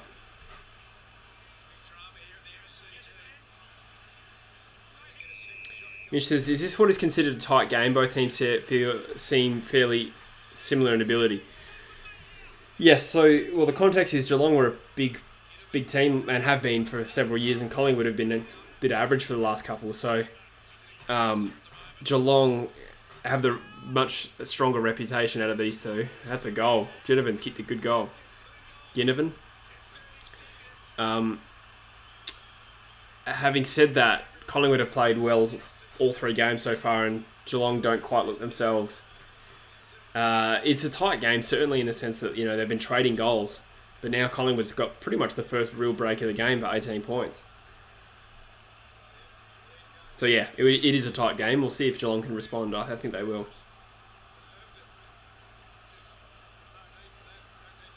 Yeah, you're right, Caden. He has given away a couple of dumb free kicks and then gotten flustered each time he's done it. Oh, thank you, num players. That's Ginnivan, Chris. You might have seen him before, but he had long brown hair like last week.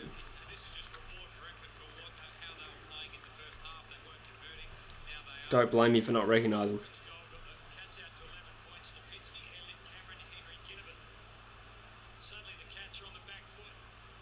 So the Pies finally getting some reward for a period of dominance. It was lacking in the first half. Just missed a few opportunities. Mind you, so did Geelong.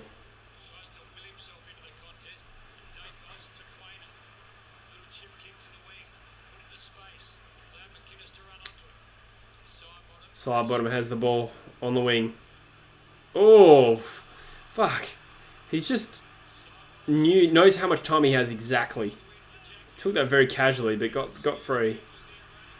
McInnes, the first gamer I'm reliably informed. Oh, 2 Pies players must have been put each other off. And that should have been a certain shot on goal.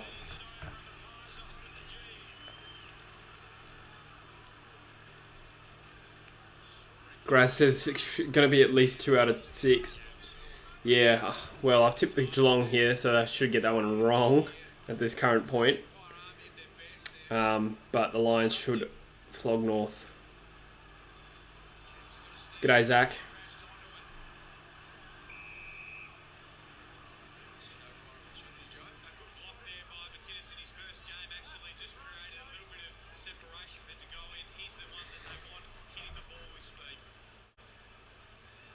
My check.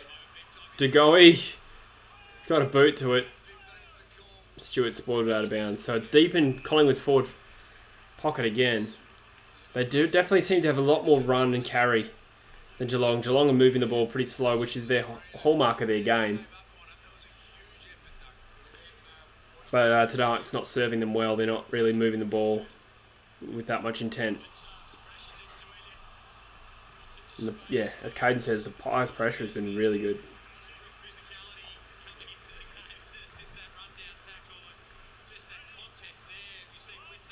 Could be a case of too old, too slow. But again, they've been too old, too slow for a while, right? Their playing style doesn't rely on speed, and they're very, very good at the way they play. What's happened here? Is that Blitzhalf been injured by someone? Yeah. Is that his ribs or his elbow? Ouch.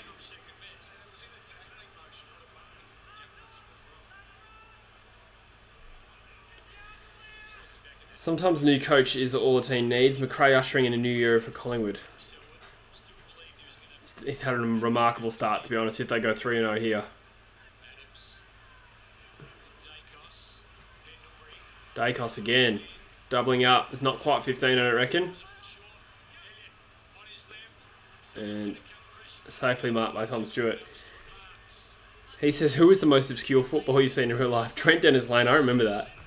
I remember him because he's West Australian probably, but... it's been a couple of random Eagles rookies I've seen out. Liam Bedford. That's probably the most obscure reference ever. He was a rookie that we recruited from Geelong in like 2008. Pretty sure I saw him at Carousel Shopping Centre. Or DeGoey. Oh, DeGoey had no idea how much time he had. Seemed to think there was no player there. That was a little bit poor, to be honest. And the Cats get out of trouble for now. Madgen's taking an intercept mark on the wing. This game's definitely lifted a notch. Oh, 50 metres? Lucky. Lucky not to be 50 there. Geelong are trying to add the ability to move the ball faster when they need to, but it's too early to tell whether it's working or not. Yeah. I have felt at times they looked like they were out and then would slow it down, which is something we did quite poorly last year. G'day, clean up the aisle. Blitzarves looks in strife. Is it his ribs? Because that is hard to come back from, especially when you cool down. I've been there. I remember you saying that, Heath. Ben Cousins came to your local grand final here. Wow.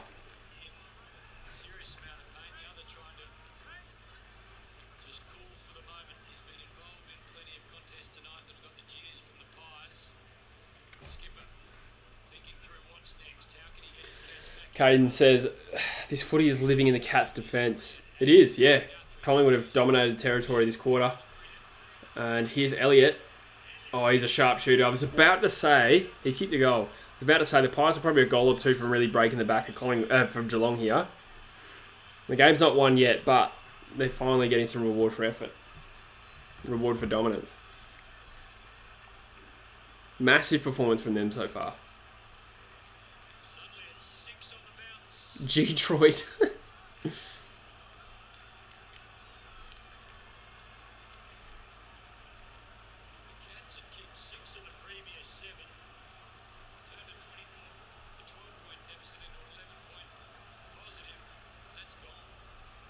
$24 points of the margin. Plenty of people called this. I didn't see it. And I rate Collingwood. I've really rated how they've played this year. But this, they've gone up to another level. This is surpassing their round 1 and 2 efforts by some way. Part Explosion did a moonwalk in front of Daniel Motlop. What an anecdote.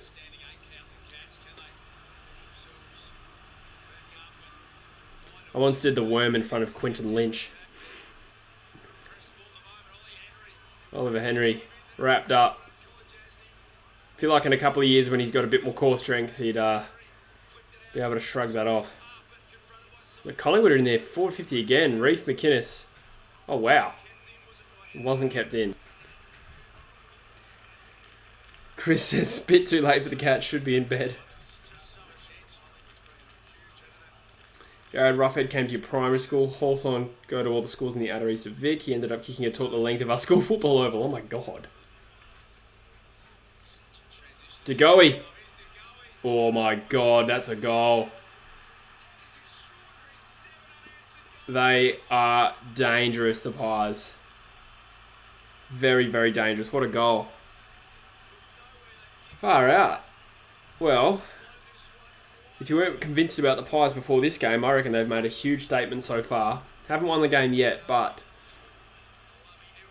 this is very, very good football. They are looking every bit a top 8 team to me.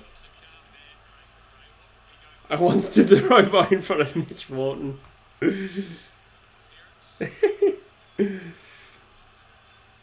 Oh, God. Matthew Spanger taught me how to Dougie. Oh, let's keep it going.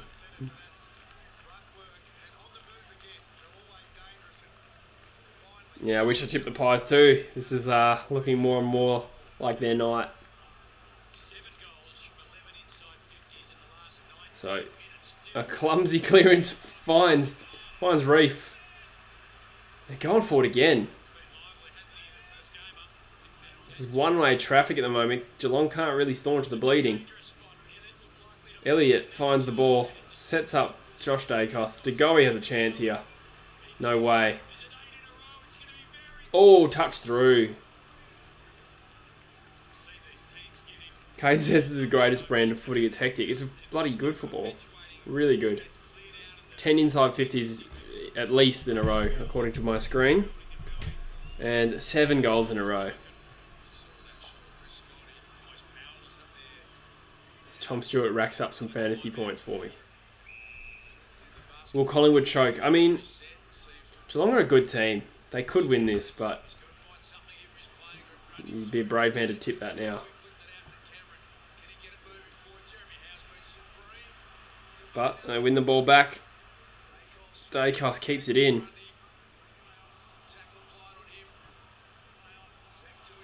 Oh, it's a red hot footy. Both teams struggling to really control it.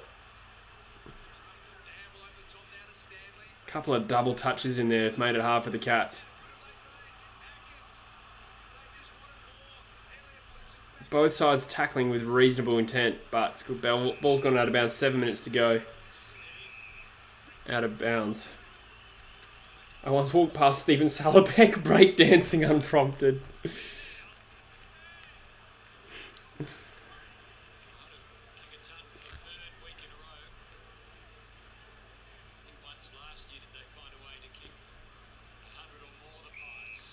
Blitzarves.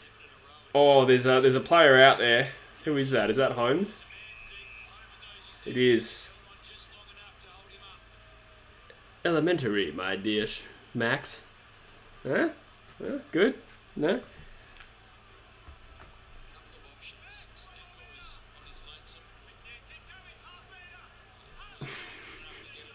I'm trying to think of more player dance move combinations. Still another quarter to go. Says Mish. There is. They've got a shot on goal here. Max, they need this goal badly. I reckon it's a goal. It's a good kick. Cuts at 25. There's a little bit of life. As an Eagles fan, I found it a little frustrating watching Geelong well execute something close to our game plan and show that it's somewhat outdated, regardless of how well you play it. So it's frustrating to watch them fail to execute it, or you mean last year execute it well? Yeah, I agree. Last year, it was frustrating from that sense. Interesting point, Juddy. Yeah, it's been manic pressure, that's for sure. Brett Burton taught me how to ballroom dance. He held me by my waist. We looked at each other in the eye, and at that moment, time just stood still. Where is this going? It's just such a weird chat. Oh, God.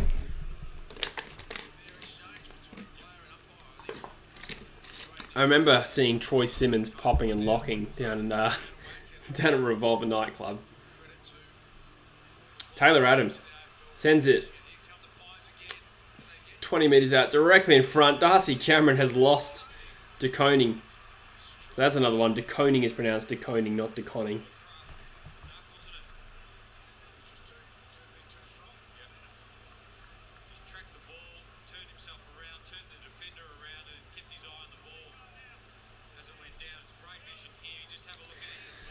So they've kicked 7 of the last 8. This would make it 8 of the last 9. It is very gettable. Funnily enough, only 6 marks inside 50 this quarter to Geelong's 12, but I think quite a few goals from open play. Cameron should kick this, nails it. That's a really good set shot. Drop punt. And suddenly they've become accurate. 12 goals, 12. Wow, a Revs reference to. Is that what it's called? Revs? That's funny. Huntsman. Nice.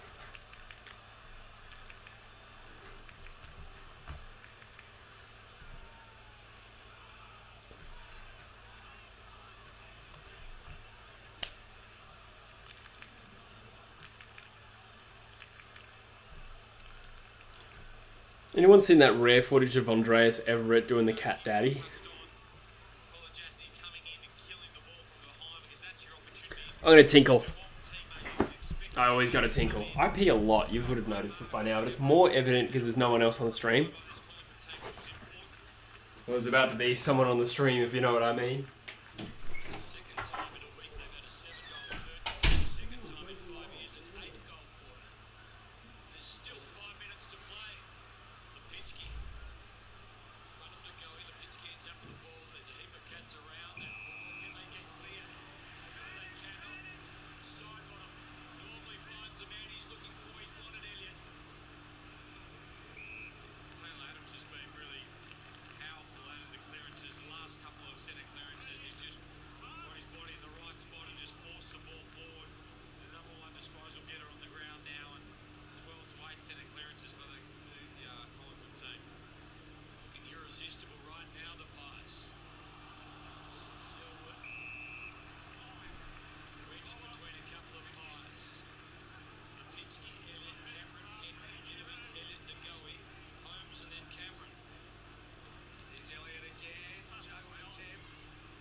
Sorry, that was a long tinkle.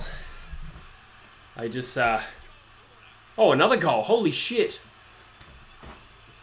37 points of margin. This is actually flogging territory. They threatened this in the first half, but I didn't expect it to all explode in the third. I just went out to my roommate Dylan, who's a Geelong fan, and I went, "Look at me, Marge. I'm Geelong." He did not find it funny.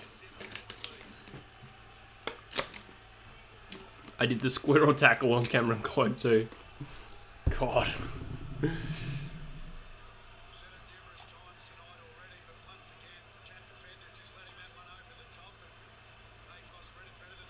What the hell, Huntsman? Oscar Pretorius. He held that piece of metal, which I thought was his leg. What the fuck? That's funny. It is kind of fucked up though. Another clearance for the Pies. 9-goal quarter, did they say? Yeah, there were 4 goals at half time. Cats get a shot here, potentially. Duncan in the centre of the ground. He's a good kick of the footy, and this is no exception. That's a beautiful lace-out kick to Cameron.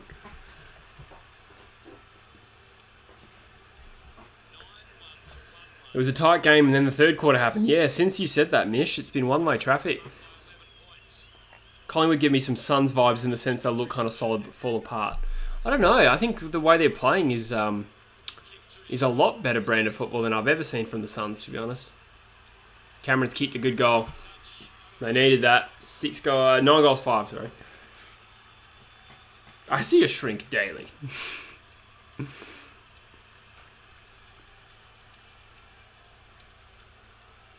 Oh my god, I just saw that last part. That's no, yeah, fucking hell.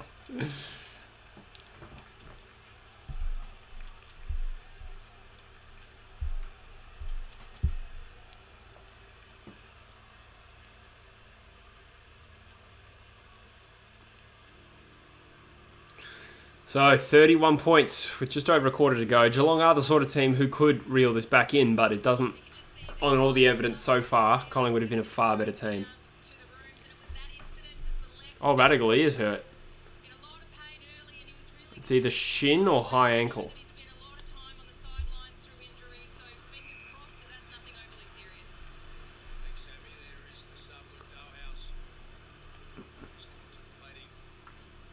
Dalhouse not warming up just yet. The medical sub.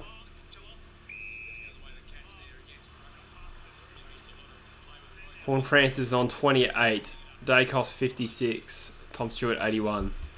So some serviceable scores for my fantasy.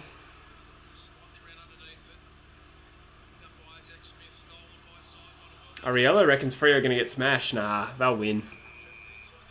Have you seen the Eagles 22?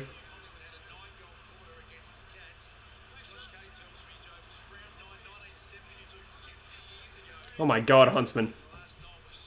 Curtis Taylor, low-key underrated. Yeah, I noticed, I was just saying when I switched over the game, Curtis Taylor's been given the number 5. That's a pretty big endorsement. Was he 5 last year? I don't feel like he was. I could be wrong.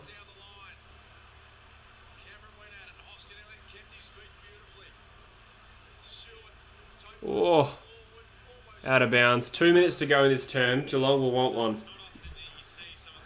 The Pies will be pretty keen not to concede. Where does the high ankle end and the shin begins? Well, high ankle, I think is that's syndesmosis, isn't it? It's sort of like the bottom of your leg where the two bones converge. So I think that point is still high ankle. I don't know too much about it. I thought that's what I heard on a podcast recently. Sharad Wellingham on Backchat. But that, I would say what I saw there looked more like shin from what he was grabbing, but not sure. Hopefully not syndesmosis. That's a pig of an injury. Wellingham was saying, like, when you have syndesmosis, it feels like your two leg bones are, like, splitting apart. But because I think it's to do with, like, the tendon there, or the ligament. I don't know enough about it.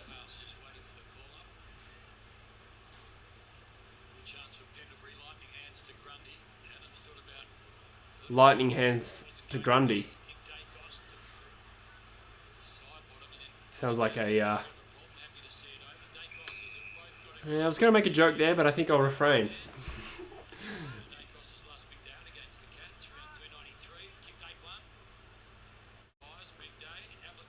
North Melbourne hitting Neil off the ball, really fucking my fantasy. Are they really? Yeah, it's a bit lame when they get targeted. This is a 35-minute quarter. Wow. And there's still a minute and a half remaining of play. Long term. Dangerfield draws a free kick on the halfback flank.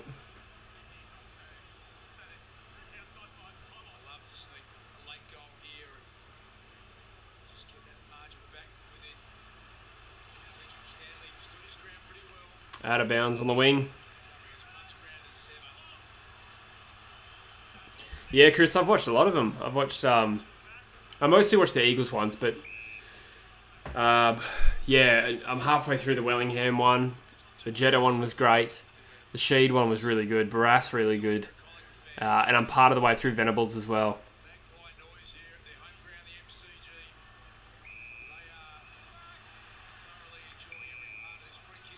Free kick to Geelong. So, Jeremy Cameron's the last bloke you want to have the ball right now if you're a Pies fan.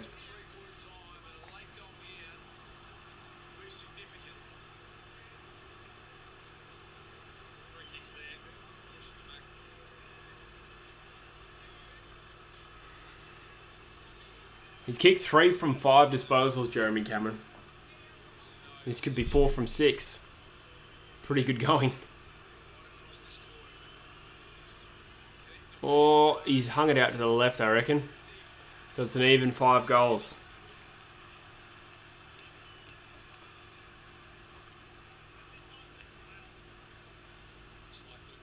It's amazing how much younger Cam Guthrie would look like if he shaved and cut his hair. He looks like an older man, but he's like my age.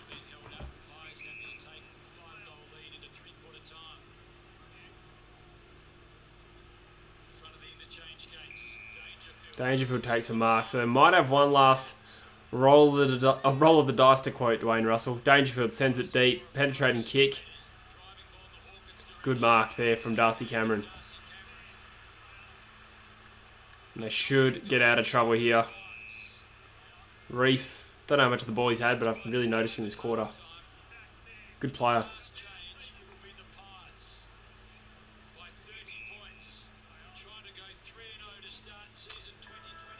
That is three-quarter time on a huge quarter from the Pies. Outstanding quarter. They're looking a good team. He looked like Zach Guthrie. True. He looked like a young Zach Guthrie. Juddy says he needs the Blues to win tomorrow to shut these Collingwood supporters on Twitter. True. Yeah, good Collingwood and good Carlton at the same time would be pretty big for the rivalry. Oh.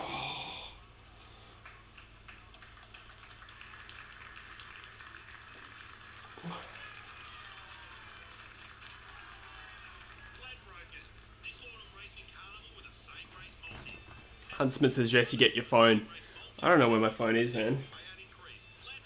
Can't be bothered. Looking at my fantasy. I don't know if it's just not updated. Looks like it's the same numbers as before. Probably just hasn't updated. Oh, yeah, no. Dacos up to 61. Stewart, 84. So, if Stewart can get 105. Dacos can get 85. And Horn Francis can get 60. That's realistic.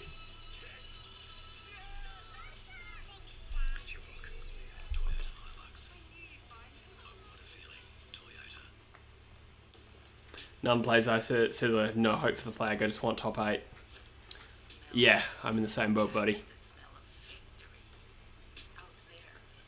He says Melbourne would implode if Collingwood and Carlton were both good. It hasn't happened since the early 90s. No, I think, well, 2010 and 2011, Carlton were like bottom half of the 8. So they were alright. But you're right. They haven't been a contender.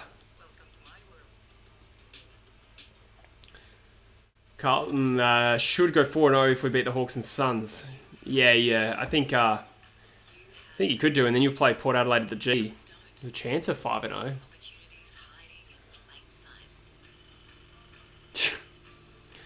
Yeah, I reckon. Oh, Collingwood Carlton grand final would be enormous, wouldn't it?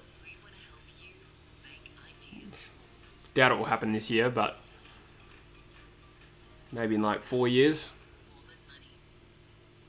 Collingwood are this year's version of Sydney from last year. Yeah, maybe. But there's a few contenders for that role. You got Hawthorn there as well, and Carlton.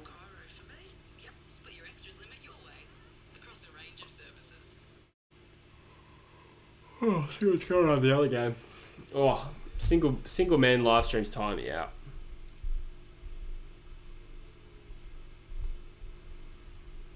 I think it's still half time.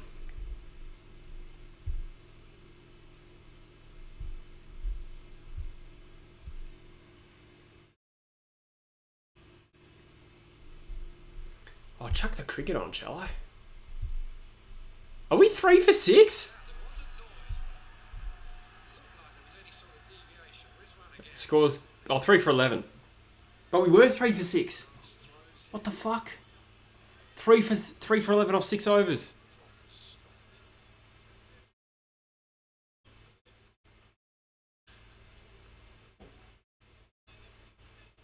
Well, I stream tomorrow, Kate. I won't, unfortunately. Won't have time. Got a few things on and then I'm going to the Derby.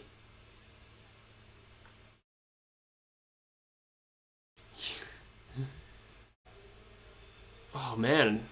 I need some more context on how we're 3 for 11. It looks like the Seamers have taken the wickets for Pakistan.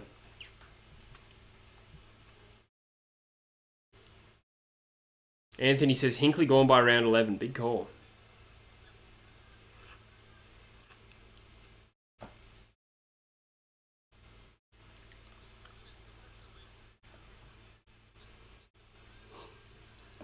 This series in Pakistan's been interesting.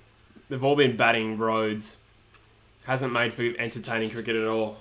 Seriously, scores of 350 in 1 day. That is so boring.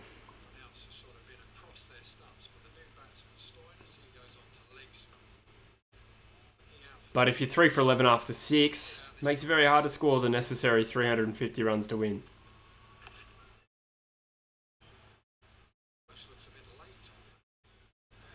I have, footy.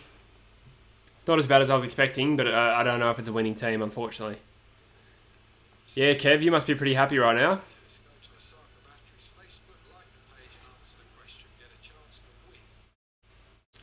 Will Geelong score over 82? Ooh. I'll say yes. But they'll still lose.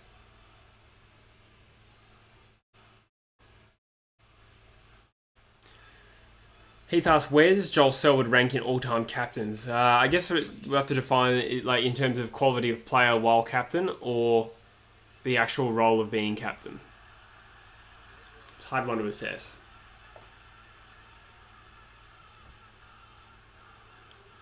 I mean, he's a very, very good player and a very good captain, but surely there have been much better players who have been captain. I would have thought.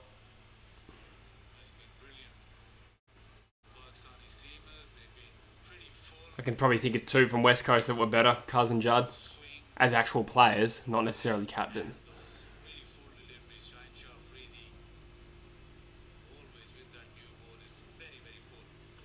Nat Fife. Quality of player while captain. Yeah, I don't know if he ranked that highly. I think there's been some really, really good players that happened to be captain.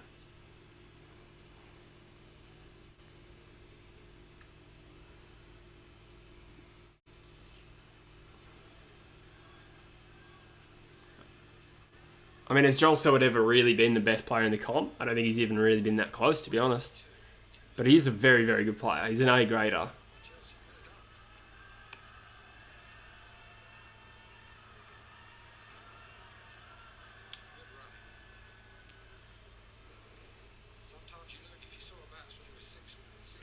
Voss, Hodge, Carey, Selwood. Voss, Hodge, and Carey. Yeah, Wayne Carey as well. Forgot about that. Good shout. I did think of Hodge as well.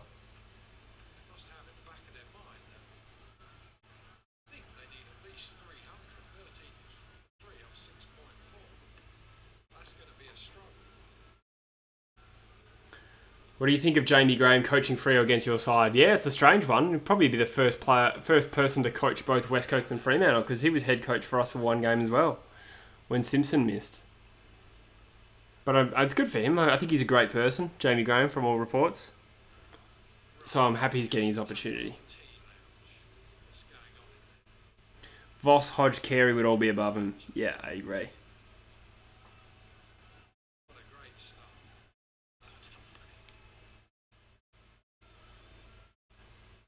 And I would add Judd to that as well. And Fife.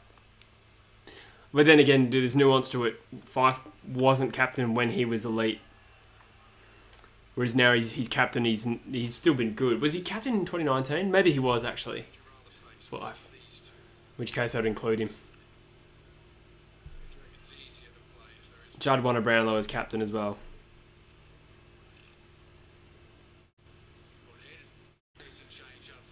Yeah, that's true, Chris. That was the grand final I always wanted to see. Because Richmond were the big dogs.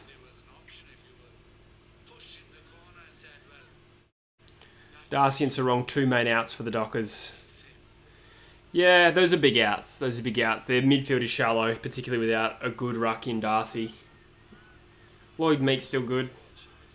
He's a long way off Sean Darcy, but he's no easy beat. I've still got the cricket on here. I should probably chuck it back on the footy. Watch his last ball. Another dot ball. So 3 for 14 of 7 overs. They're cruising. Alright, let's get back to the footy.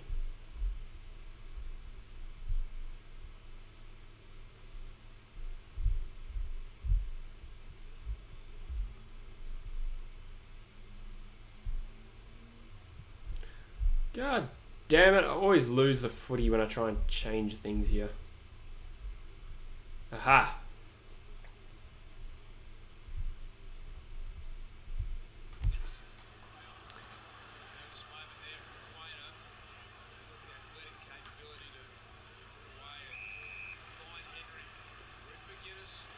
Oh, so Geelong got a goal, obviously. I missed that. Henry with some poise. That was well done. Oh, my cheek does well, but can't bring your mark down. Feel like there's still a bit of life in this game.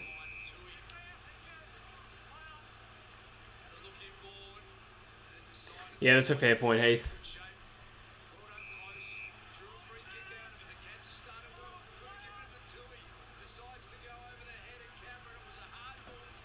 Yeah, some good debate in the chat here. Yeah, I remember that, Chris, as well, that game. That was my second ever live stream. Richmond versus West Coast. That was heartbreaking to lose that. I really thought we were a contender that year. And that and then Hawthorn the following week just broke my heart.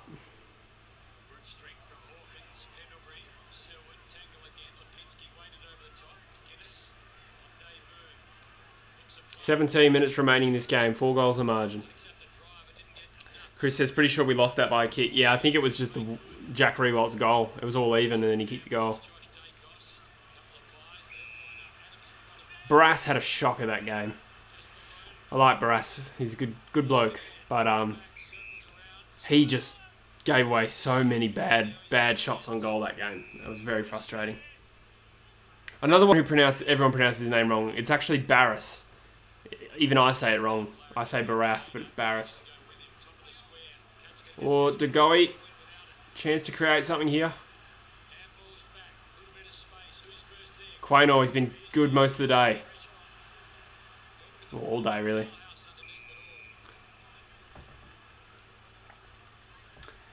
Geelong 5-8 now, Jesse.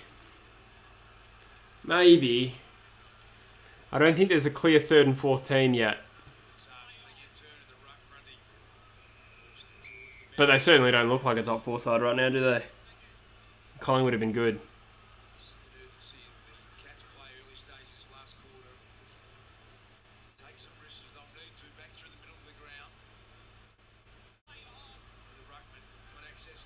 Oh, Dacos to Grundy.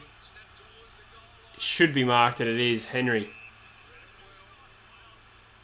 Tom Stewart racking up a few. Oh, bounced it out of bounds on the full. That's not good for the fantasy. Ariella. I did hear a Harry Styles song on the radio I had never heard today. I wonder if that was the one.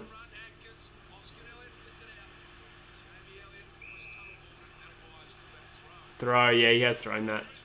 So free kick to Guthrie, deep in Geelong's defence.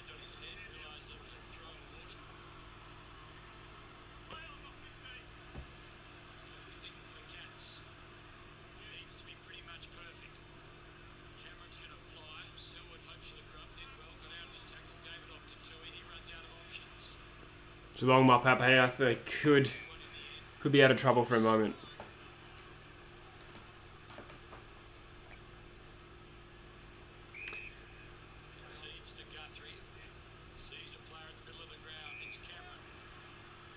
Cameron with a raking kick finds Blitzard's back on the field, which is good. Another good kick finds De Koning. It's spilled over his head. Hawkins shoves out the defender. Moore's done well to get back, as has Pendlebury. And that's a great release kick too. Oh, not a great kick. Finds Stewart. I keep thinking Max Holmes is Jordan Clark. So Dalhouse is on, so they do have an injury. Oh, it must have been Radaglia. That's a great kick. Was that Holmes? Outstanding kick. Hard to defend that. Is Luke Dalhouse the worst premiership player of all time? Nah, because he was a good player back then, wasn't he? He's just dropped off since. Trying to think of some bad premiership players. I mean, there's a few journeymen. I'd be reluctant to say that any of them were bad. Matt Spanger did he play in 2 premierships? That's pretty good going for an Eagles fringe player during their wooden spoon era. Blitzard's kicked the goal. Back to 18 points. Still definitely life in this game. That's true, Juddy. He did. He only had one touch all game, but he went on to become a very handy player. I think Leon Davis also had a very quiet grand final in 02 or 03.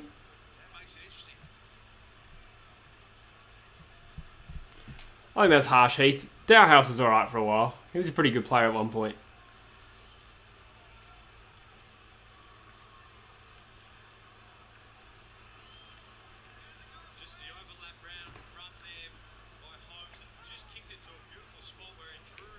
Opinion on the South Australia team so far. I think Adelaide did really well to win that showdown because they're fighting out of a much heavier weight division, coming up against a pretty experienced Port side, although they've had their injuries. Adelaide had no right to win that game, really. But they're a competitive team. Like, they play well for such a young, raw side. And kicked accurately. So I think their rebuild's going alright. Port, on the other hand, this year could get away from them. I think long term they're okay. They've got a good young list. Really rate them. But if it becomes 0-4, 0-5, or 1-6, 2-6, like, that's getting tough. He sucked when he cut off his dreads. Yeah. Bit of a hype player.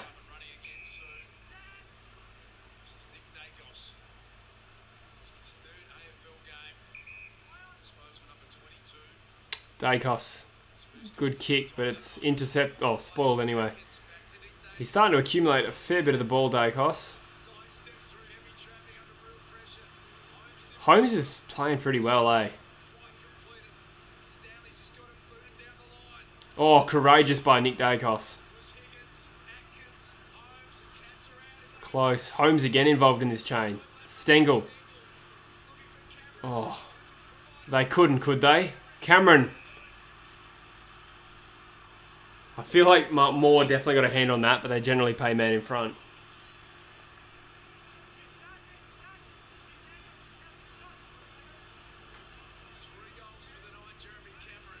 So this could make it 12 points. I had a feeling this would come.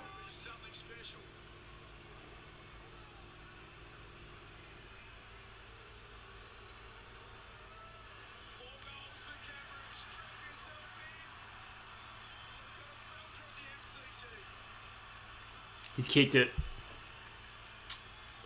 4 goals for Cameron's a very good return.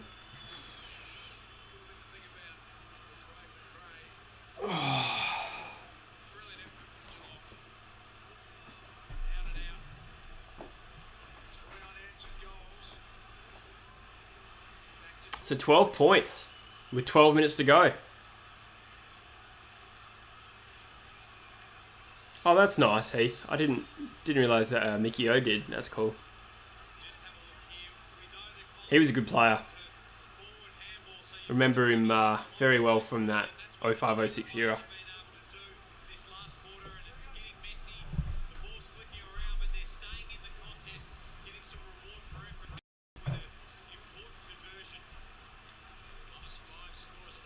Oh, clearance to Collingwood has gone the wrong way. Oh, Quaynor. Free kick's been paid one way or the other.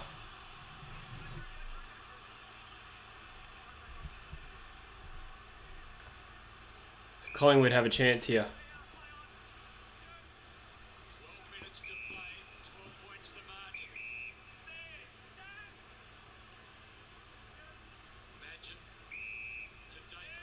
Dacos racking up a fair few posies. Let's have a look. I don't know where my phone is, so I'm looking on the AFL website like a noob for my fantasy scores.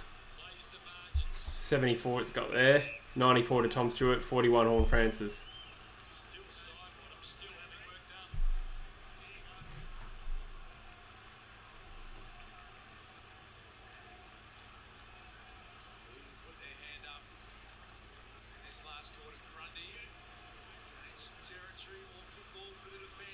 Tom Stewart. I love seeing him get the ball. I've had him in my fantasy team for like 3 years straight. Oh, wow, Heath. That's nice. What a legend.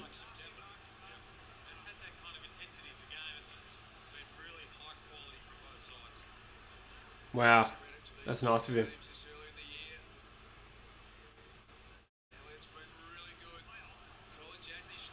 So Geelong rebound from their 50. Kolajasny. Long kick. Oh, Moore had no idea he spoiled a teammate. That's frustrating. Geelong, De Koning goes inside 50. Cameron's there. Could he kick 5? Or he's done that very easily over Jeremy Howe. Oh, the battle of the Jeremies goes to Collingwood. Goes to Cameron. I'm tired. 6 behinds separates these two sides. Geelong with all the play now. He's a gun player, Jeremy Cameron. It was my pick for the Coleman at the start of the year, and suddenly he's making me look not silly, which is a nice change on this channel.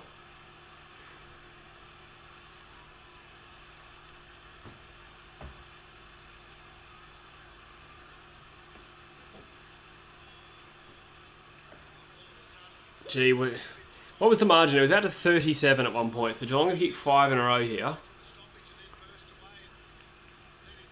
Just might have run out of legs, I don't know. The pressure's dropped off a little bit. Yeah, it's true fart explosion. They respond well. Guthrie. Clearance. Higgins. Parfitt.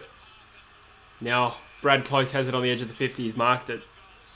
Mish is feeling tense. Yeah, it would be horrible to watch this as a Pies fan right now. Oh, De Koning flew. Crisp gets the handball out. Oh, blind handball over the top. Parfitt gets it. Probably caught holding the ball there, but deemed it to have got rid of it. Dacos with the handball. Oh, it's a hot footy. Close. That's not 15. Oh, free kick should have gone to Imagine. Yeah, good call there. Not the first time Collingwood have blown a 5-goal lead. Yes. I might have to just change my name to 5-goal lead and move to Collingwood. Then I might get some action.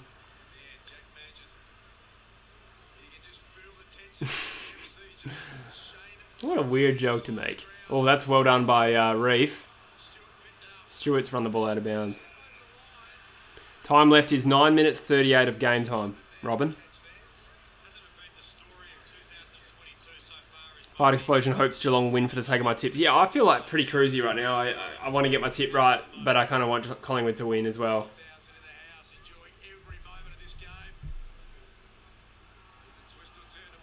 Ball up, middle of the field.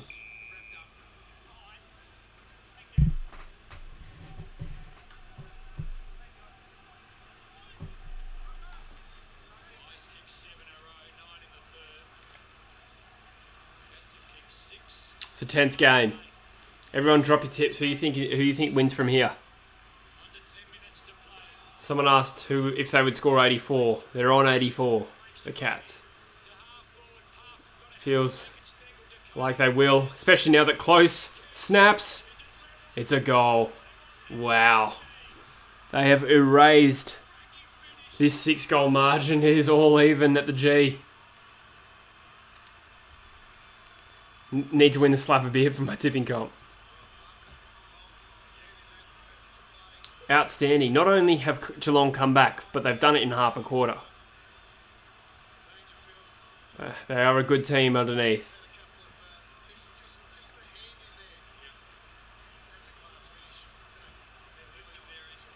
Nine minutes on the dot. 13-12 plays 14-6.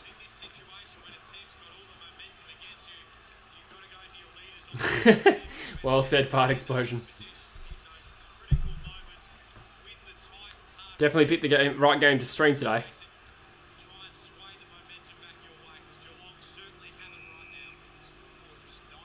So, 6 goals in a row to the Cats. 7 of the last 9.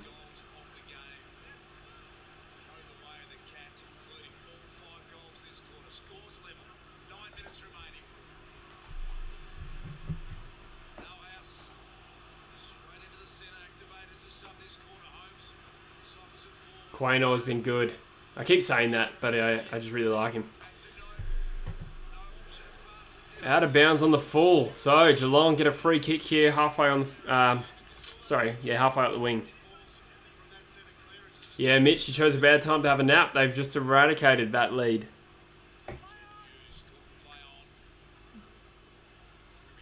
Just over half a quarter. Oh. Here we go. Someone needs to take a mark and stabilise. Oh, I thought that was a mark to Howe. Evidently not. Parfitt keeps it in play. No, out of bounds. So Geelong's forward line.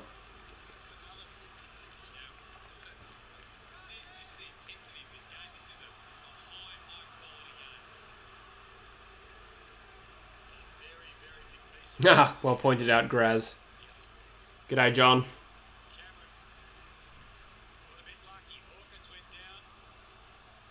Oh, it's become a bit of a scrap.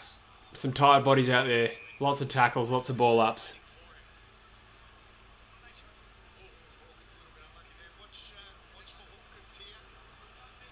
I am going to the game, Ariella.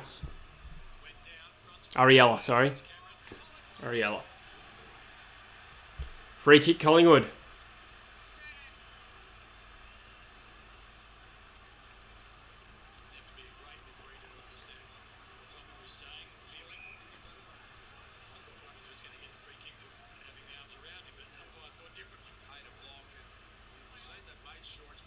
So Collingwood trying to advance up the field here. Myercheck goes in courageously, gets crunched by Stewart.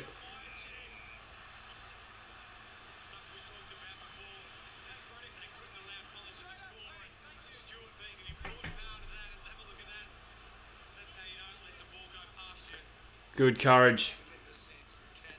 Collingwood have dominated the contested possessions today as it comes up on the screen there. 34 in their favour. Dangerfield goes through strongly. Stengel. He's had some of the pill today. Isaac Smith. Backwards into traffic. And Collingwood mop up. They're a bit stagnant. It's, well, here we go. Sidebottom's got some space in the centre of the ground. He doesn't want to run with it. Tries to find a runner. He finds Noble. Ollie Henry. It's a 2-on-1 to Myercheck. It is spoiled out of bounds, but now it's Collingwood with the territory. It's sort of that stage of the game where even behinds are helpful.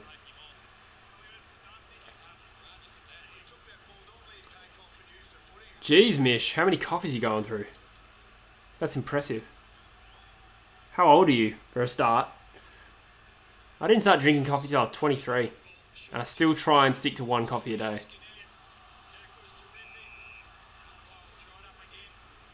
Don't think I've ever had 3 in a day.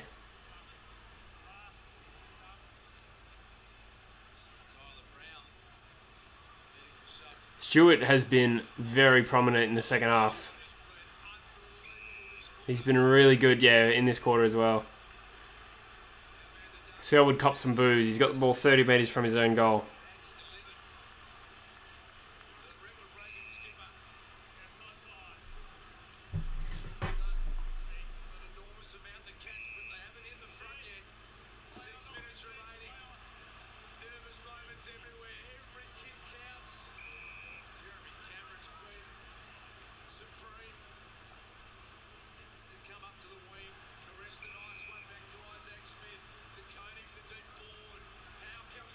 Oh, De Koning almost pulled it down.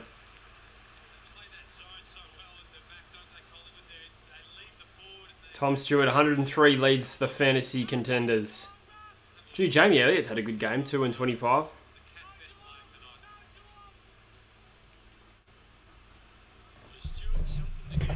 So some good individuals for the Cats as well, with Stewart and Cameron in particular. Is there a throw pulled out? Holding the ball even. Geelong have a shot on goal. They'll go in front with this kick. I was saying Boo Elwood. Oh, he's giving it to Cameron. That was dumb. That's just dumb. Any score would have been good. And now it's no score. It's a ball up. That is such a painful mistake, and I'm not even going for Geelong. Oh my God, Mitch. When I go to work, get to work and I order a coffee, I always ask for a skinny flat white It always gets a giggle. Dalhouse, the man of the moment, he's Favourite player. But the Cats are in front. And did what Guthrie should have done. And just go back and hit the scoreboard.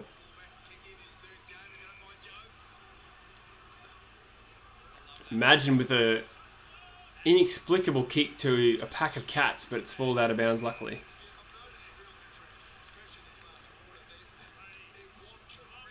Oh, fair enough, Ariella. It's a busy day.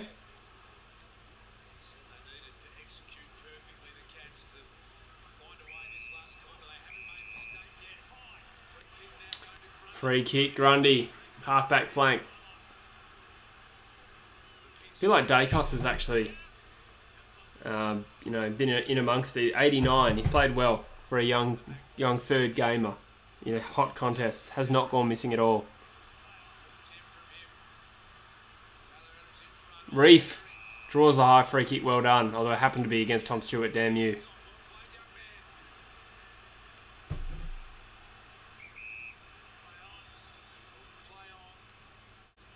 Inside 50. Oh, it slipped through.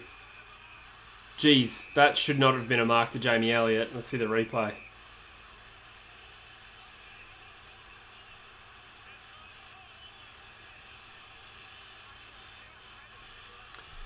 Let's have a look at this replay because I think Tui has got a fistful of that. That is bad umpiring. Yeah. Very stiff. Big moment though. 4 minutes to go. This could seal the game.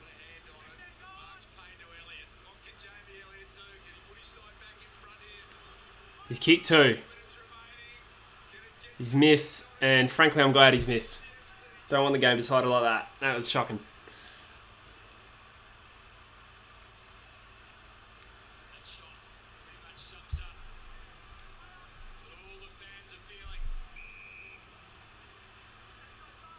So all even. A draw is very, very possible. Telling you what you already know here with it's all even with 3 minutes to go. DeConing.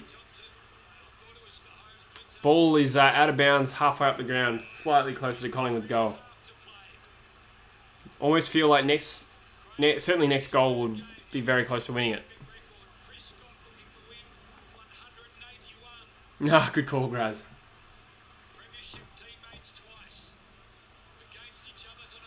Lipinski. Oh. Didn't have Pryor. Quaynor. Crisp. The debutante's in there. The ball keeps spilling loose. Oh, here we go. Stengel. This will be it, I reckon. Hawkins marked it. 3 minutes to go. Ooh, Hawkins didn't want to take the kick. Wanted to play on. Oh my God, Mitch.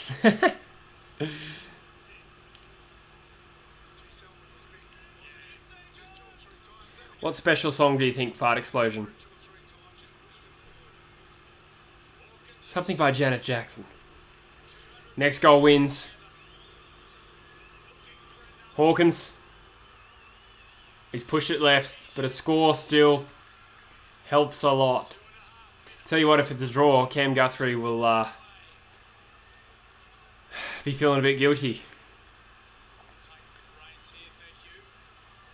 Cats lead by 1. 2 minutes to go. Crisp has it.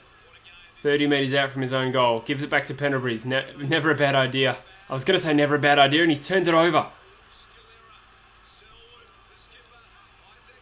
Here we go. The Cats go forward again. DeConing. Good left handball. Very good left handball. Oh, here we go. Uncontested mark, and the Cats will win. The Cats will win. Darlhouse the hero. Wow.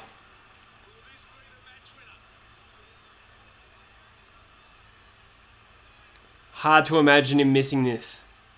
Hard to imagine Jeremy Cameron missing this.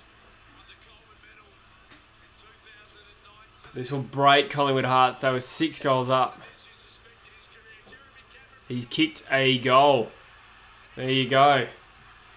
3 votes, Jay Cameron. And the Pies might be done, I reckon.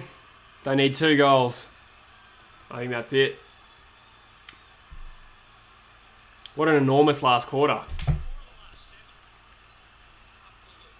6 goals to 1 behind in this quarter.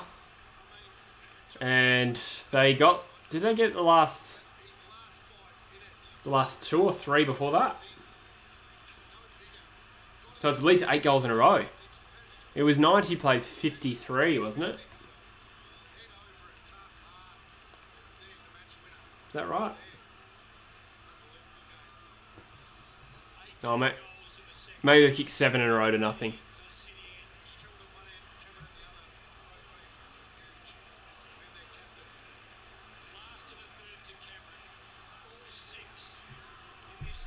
Minute 25 remaining for those not watching.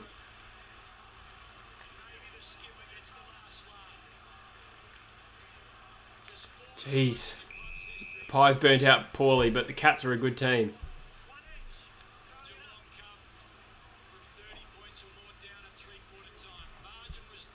It's a miracle on grass, if you ask me. Another clearance for the Cats. That'll do it. So, a crucial moment happened about a minute or two ago where Pendlebury, uncontested, turned the ball over. And it led straight to a Geelong goal. The last man you'd expect to make a mistake in the heat of the moment, but hard to blame him as well.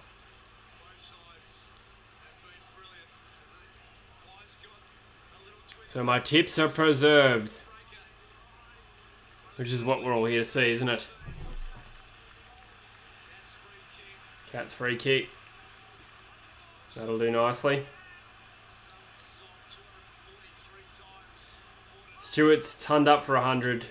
Dacos 89. Horn-Francis 57 the other game. And the Cats get another shot on goal. Here we go.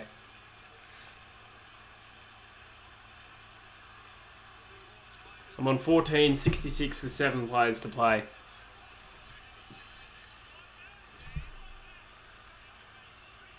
Taylor Adams, what a melt. Finish him.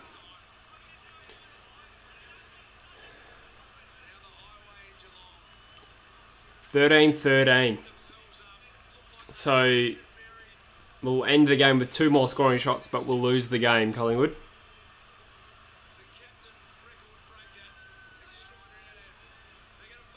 Hawkins nails it. They have annihilated the Pies in this last quarter. Right off the Cats at your own peril.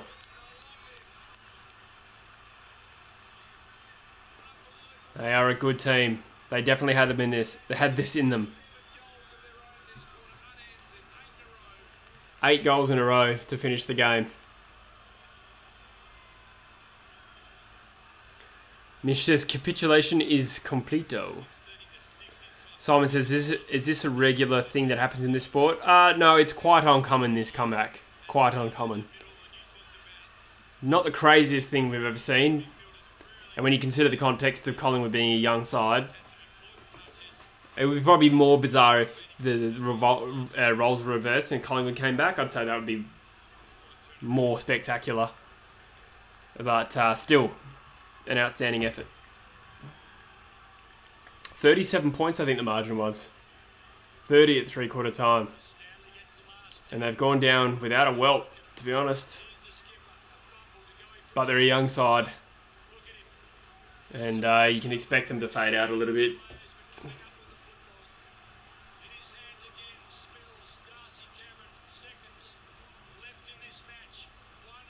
Take the mark, Stewart.